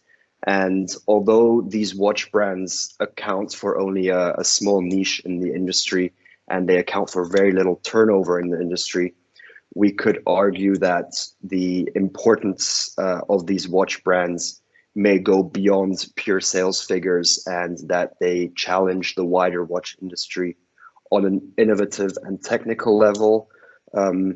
However, that they also might be challenging the industry in terms of challenging the traditional value propositions of the industry, such as heritage.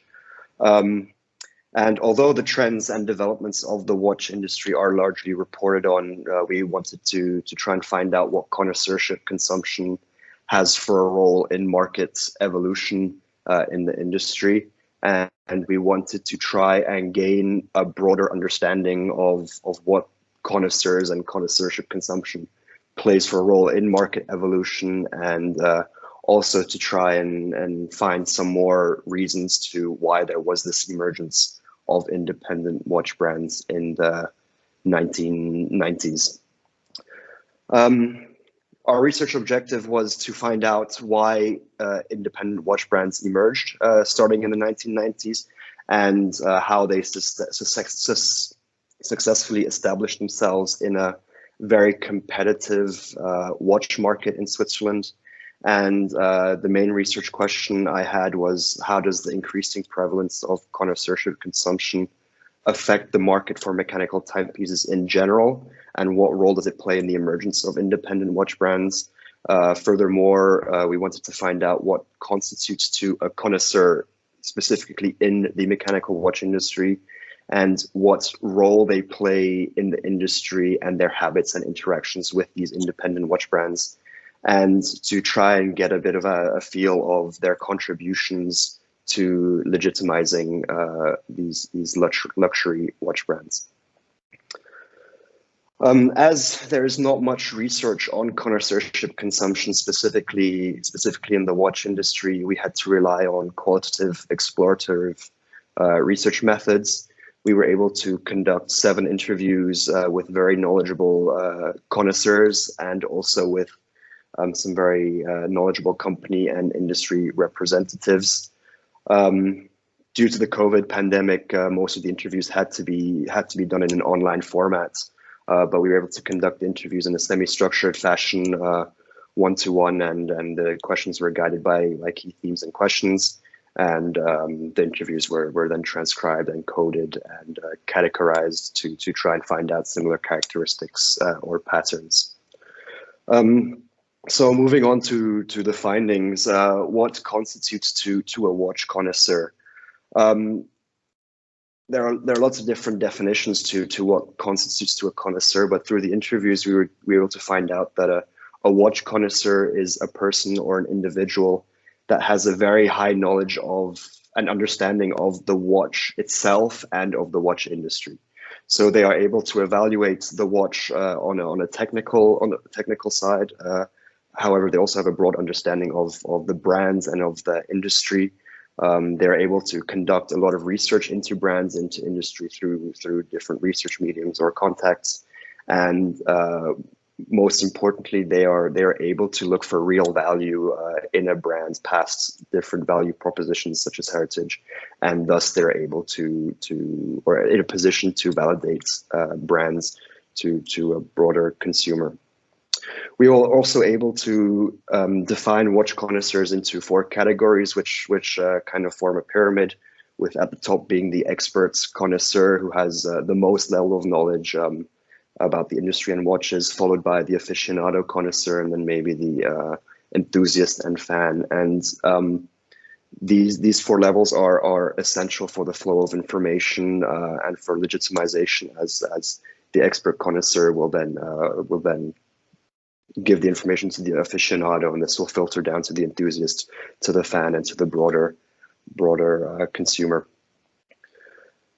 To consumer behaviors of connoisseurs, we have found that there is a very strong search for individualism, for the very rare and for very authentic watches.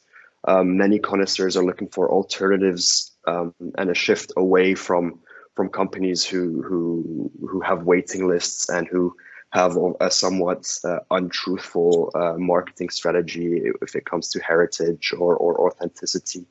And connoisseurs are looking for real craftsmen who are able to go beyond the value propositions of the watch industry, who are able to do crazy things, are able to do what they want. And this has created new and exciting brands and a new and exciting segment in the watch industry.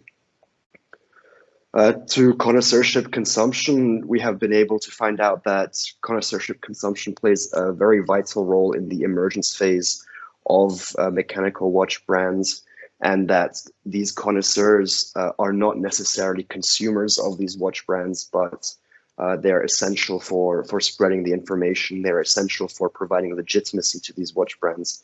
And also in reverse, we have been able to find out that many connoisseurs also are a source of information for these small watch brands with what the consumer may be looking for, what the new consumer may be looking for.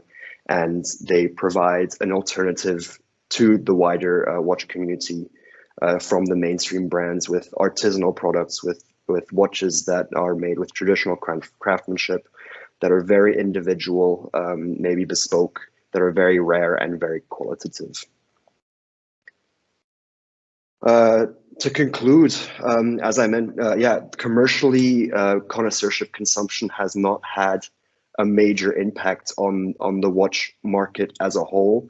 However, time will tell if it will. These companies are still in very early stages.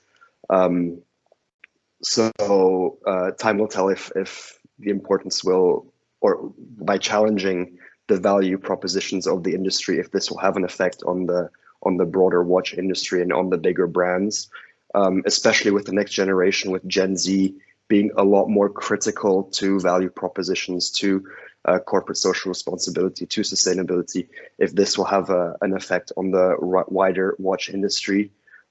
However, we have seen that this segment does or can serve as a source of inspiration in terms of technological advancements and of using new materials. They keep the industry very interesting and innovative and challenge a lot of the propositions set by the bigger watch brands. As I mentioned before, connoisseurship consumption is essential for emerging watch brands to communicate the message of the brands. And what we have also been able to find out is that the industry and watch knowledge among the average consumer is rising a lot due to digitalization and globalization. Looking at the limitations, we were only able to do a limited amount of qualitative interviews, so the insights are not intended to be generalized, and we would recommend more research into these findings.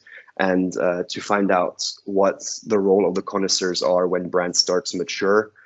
Parallel to this, it would also be very interesting to research what happens to these brands such as Laurent Ferrier, Christophe Claret, Richard Mille, when these figures are no longer at the head of the brands, if the brands are able to survive with the same brand identity. And we would also recommend research into more socio-economic and socio-cultural factors. For example, the role of digitalization and globalization, as these smaller watch brands have emerged in a time where the internet has also been emerging, which has led to marketing practices and being a lot easier, and a lot more people being able to find out information about these watches through platforms such as Instagram. Also more research into the search for individualism within the consumer, and the importance that sustainability and corporate social responsibility will have for these brands in the near future. Thank you very much, and I'm happy to discuss some points with you.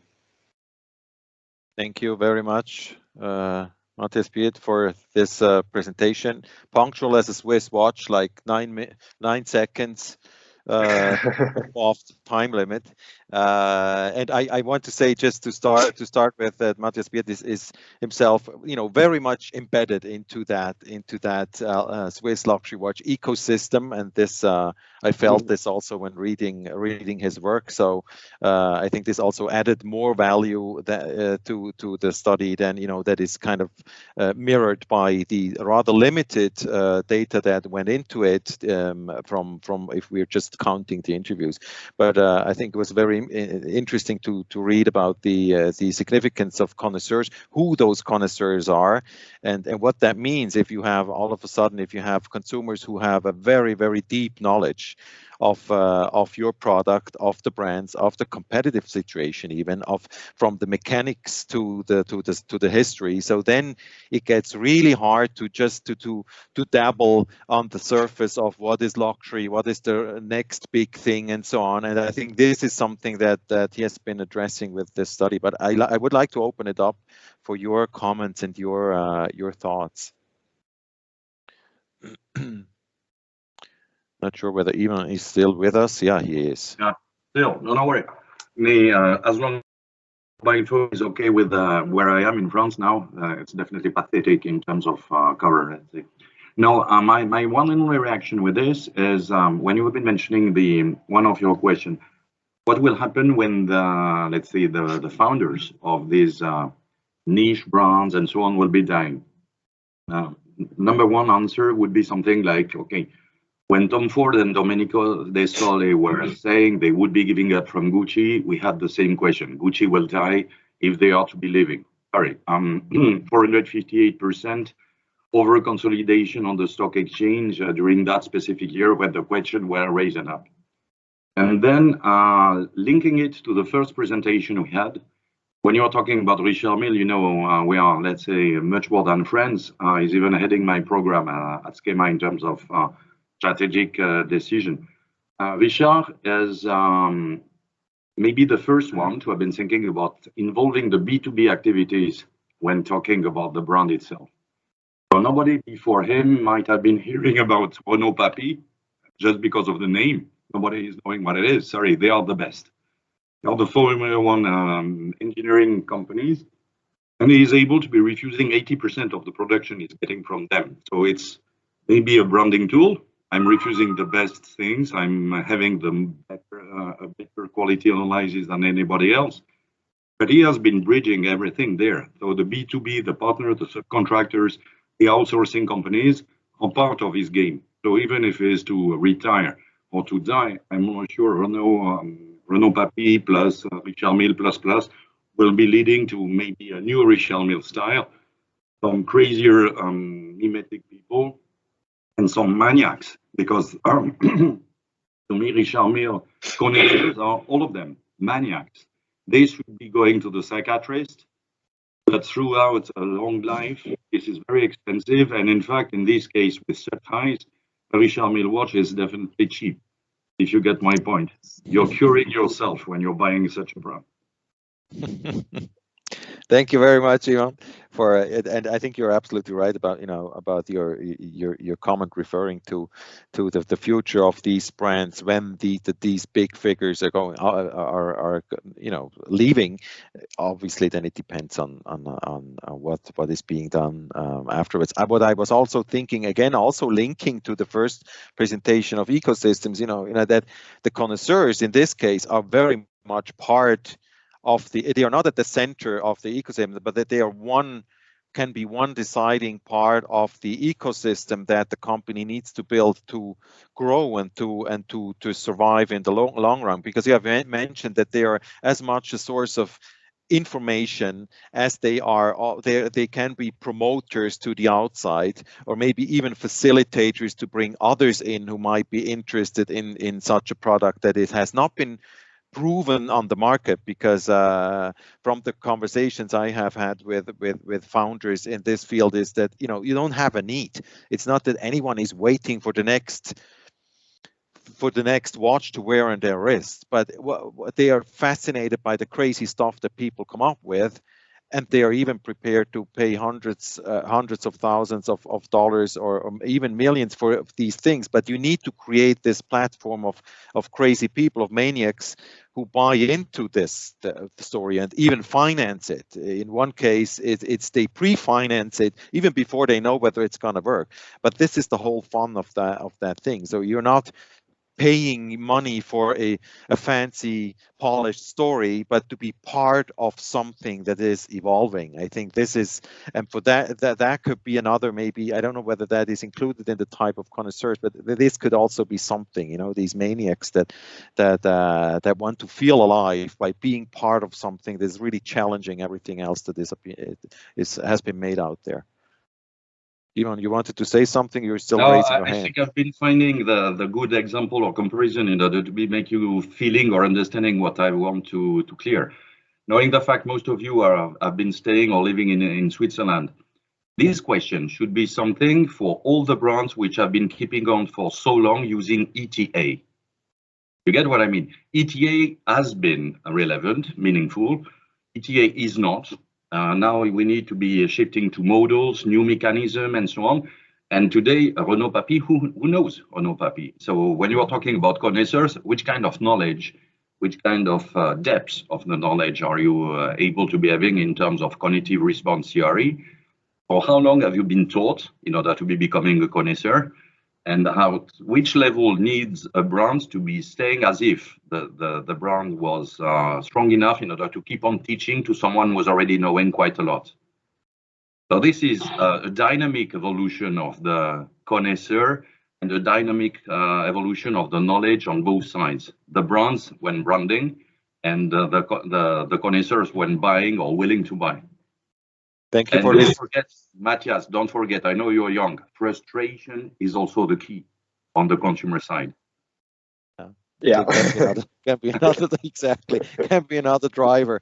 Thank you for your comment, Ivan. I think it's I can mention here that again, we did not get the memo that yesterday they held the Journée Internationale du Marketing Horloger in La Chaux-de-Fonds, so the International Day for watch marketing with the whole industry present. I didn't get any invitation to present our work there. I just got a link while the session was running, and I thought, oh, that's good that you're sending it to me now. So it's a very it's a very closed system here that is not always open to critical suggestions. But I think Matthias Piet has shed some light on an important aspect of change in not only in the Swiss watch industry, but obviously very much here. So thank you very much, Matthias Piet, for your contribution. And with that, we move on to the last but not least, because I think it's a topic presented by Yves Baumann, second-hand luxury, consumer motivations behind the purchase of pre-owned luxury goods. And he is shedding light on the case of luxury watches, because we have read a lot about fashion and secondhand fashion lately, but not so much about watches. And I have always been interested in this trend of people, and even including myself, buying old watches. And very often they say, you know, it's for sustainability reasons, because they say, I'd rather not buy a new one. I never believed that narrative. And now I'm very much looking forward to hearing what Yves Baumann has found out in his research. So the stage is yours. Welcome. Perfect. So welcome everyone. I'll share my screen so it works.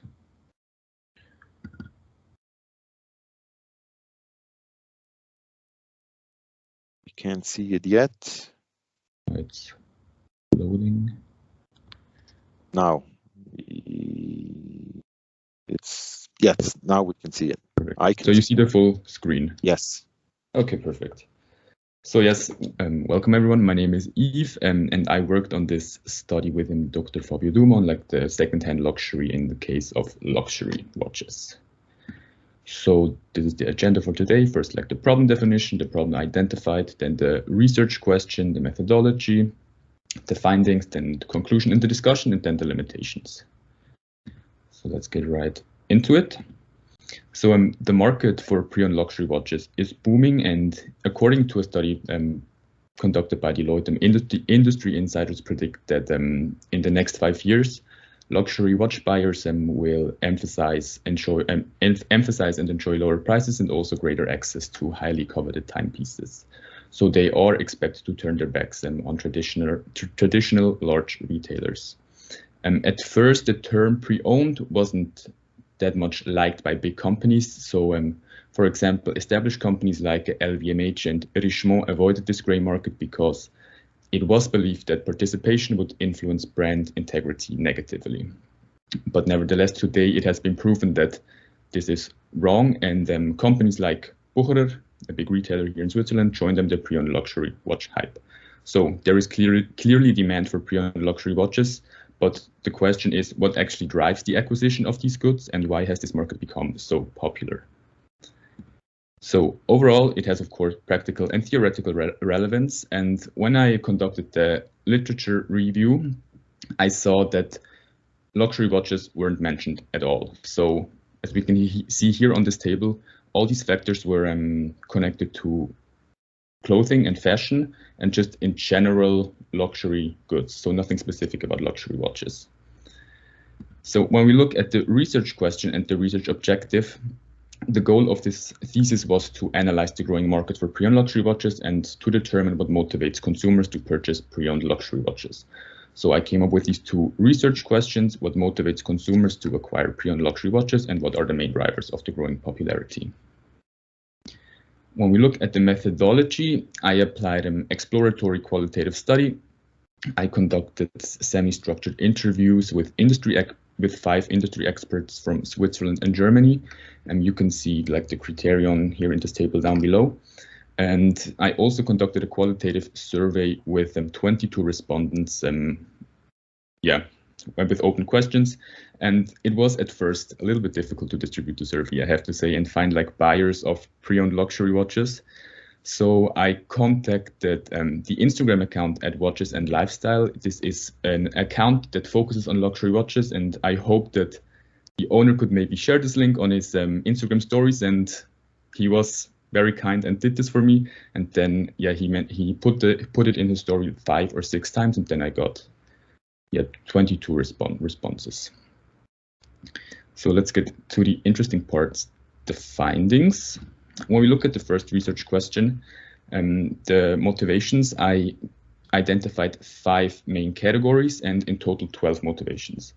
So when we look at the recreational factors, so it's more like the activity of doing it. So collecting and treasure hunting. Treasure hunting focuses more on like, the activity of searching for this piece and for like this unique aspect. Then sustainability factors, as Mr. Duma already mentioned, it's not the case in like pre-owned luxury watches that it's like this reduction of consumption or like sustainable lifestyles. It was more connected to quality and durability, and so that the interviewees and the respondents said that they would pass it on to the next generation, so it's sustainable and you can keep a watch for like 100 years, so you don't have to buy a new one. When we look at the product-related factors and brand design and availability, a big thing on the first-hand luxury watch market, of course, is waiting lists. So people don't want to wait for a specific watch, so they turn to the second-hand market. And also sometimes the desired piece is discontinued, so they have to search it on the secondary market.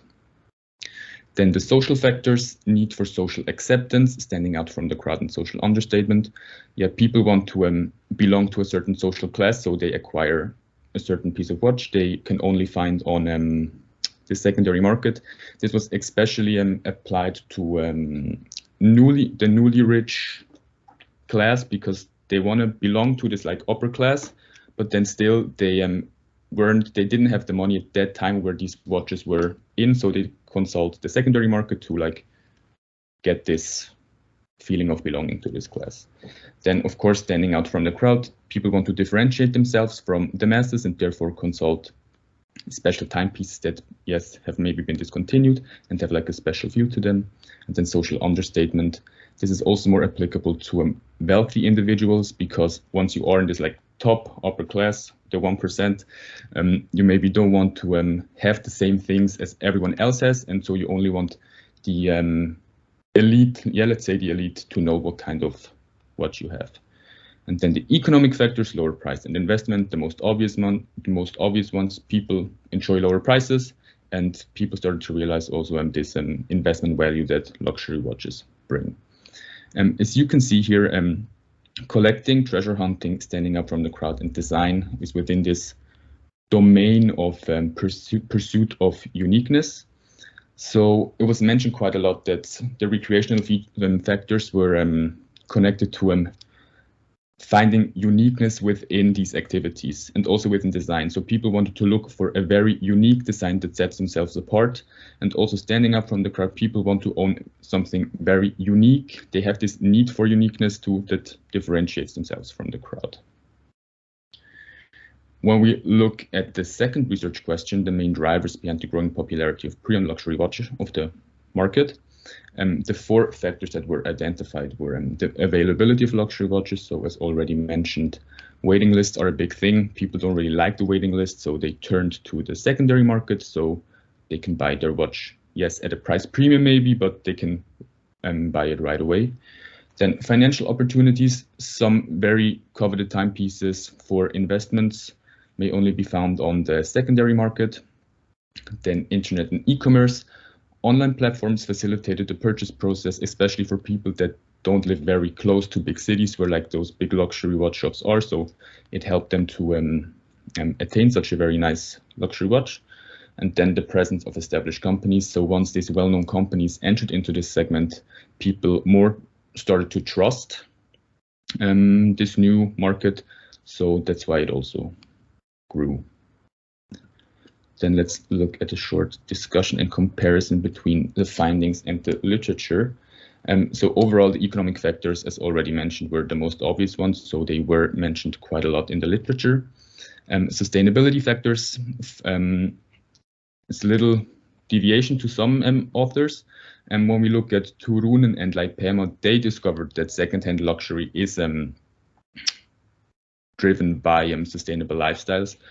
But in this study, that's not the case. So these the findings from this study more correlate with Cervelloni et al., who found that second-hand luxury is not driven by sustainability.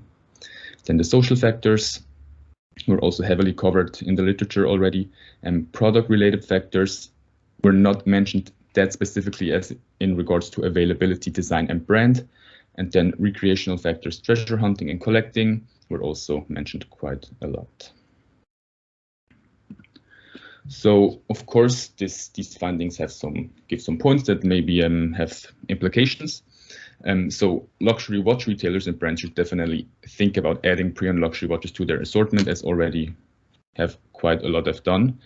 Also offering greater access online and on-site, because with also the increasing trend of digitization, and especially during the COVID-19 pandemic, online purchasing was increasing. And then ensuring authenticity of the timepiece, one part of this study also contained like the negative connections to purchasing pre-owned luxury. So mentioned quite a lot was the fear of inauthenticity. So that's a big thing that sometimes hinders people to turn to the pre-owned luxury watch market.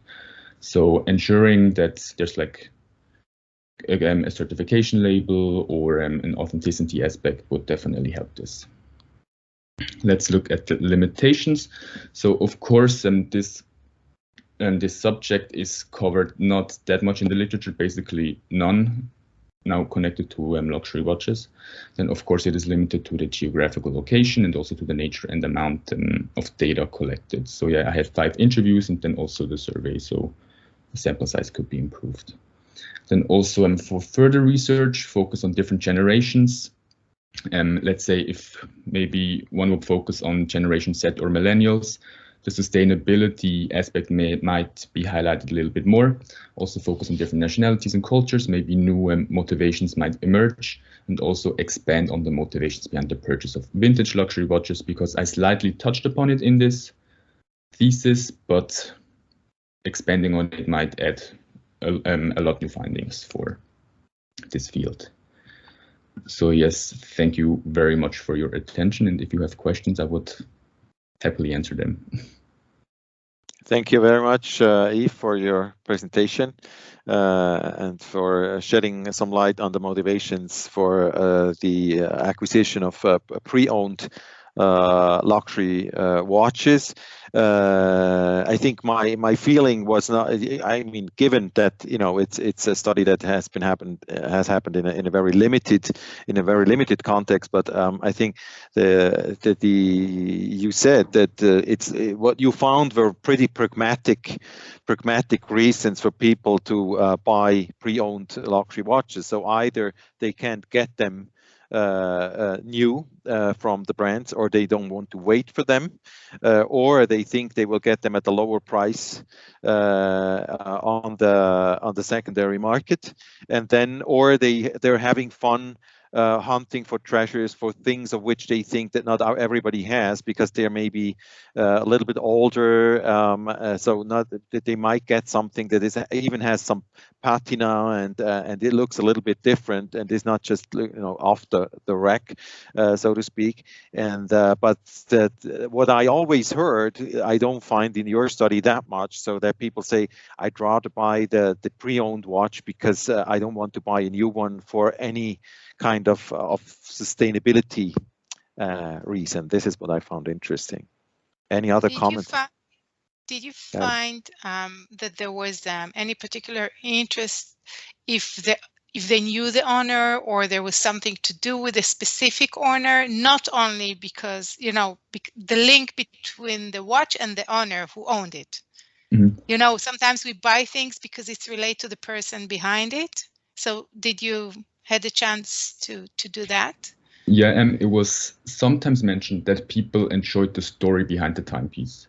So that it had a previous owner, and that maybe this owner experienced something nice with it, and then they can have new experience. So it was mentioned sometimes, but not that much that I included as like a main reason. I mean, we have seen that with the Paul Newman Rolex Daytona, that has a tremendous value because it was worn by Paul Newman, and if you flip it, you see the personal personal message from his wife, drive carefully, I think, and her name. So something very, very special. But obviously, it was Paul Newman. Obviously, something similar would probably happen if one of Ivan's watches will come up for auction. Not so much in my case, but I think it's interesting because it could add to the story, and it doesn't even have to be a very important person. No, it doesn't need to be exactly. It could be, when I had this watch, I had this, something happened to me. Like usually when we buy something, and because you mentioned the Instagram, so probably the interaction between buying the watches is it's not always by the third party. So it's very interesting to see when the interaction is the one who sells and the one who buys, what they describe, when they're coming to sell and saying goodbye to something they owned for a while, probably there is a story behind it, which would be very interesting also to look at. Could make material for another study, I would say. And also I think it gets me to think about what Yves mentioned in his recommendations. You know how much of that particular more emotional value is falling apart when the big players, the brands, are starting to incorporate this into their business and say, you know, rather than me putting up my old watch for sale, I bring it to the boutique and they take care of it. So, for example, IWC would sell my old watch on their platform. How much of that personality of that character, that personal story behind that piece is lost? Because I would assume that they don't tell my personal story.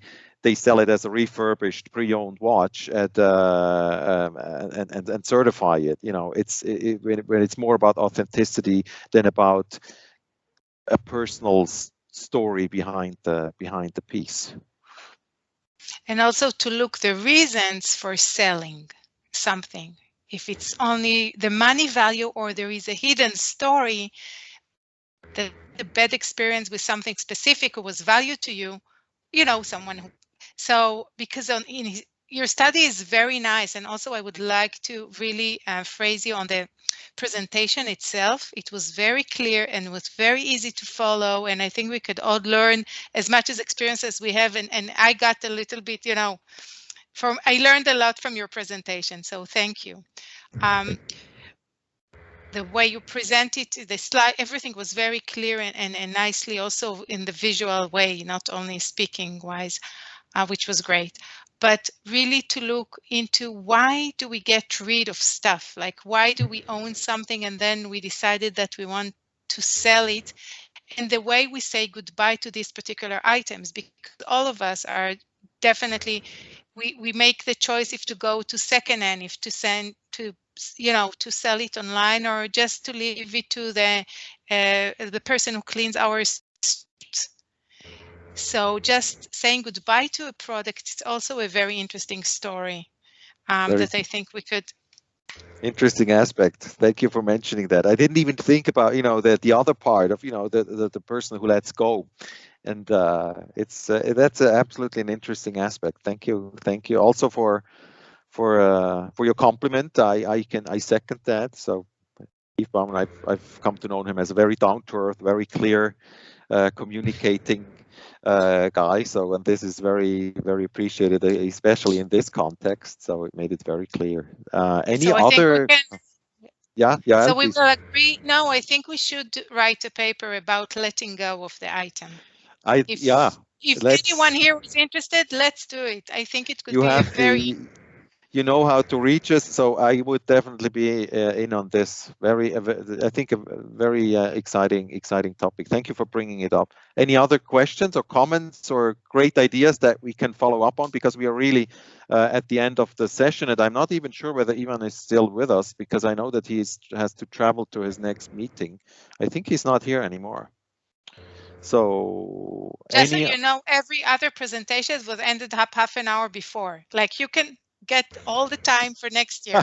Like ask them for a double session time. Yeah, I won't get a prize for the best session management in terms of, you know, being very strict on time, but we are always having very interesting topics and good discussions, and I think that is the main value we get out of this session. So I think I've learned that from Ivan and from Jonas before, that they let it go and let it a little bit more freely. So I think that is, for me at least, that is very valuable, and I greatly enjoyed the discussions and your contributions today. And if there is nothing else that you want to add, I think you have the contact data of the presenters.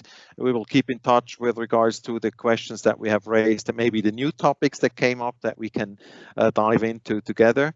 And I think with this said, and unfortunately with Ivan not being present anymore, I would like to thank you very much for your time and your effort and for being part of this session. And I hope to see you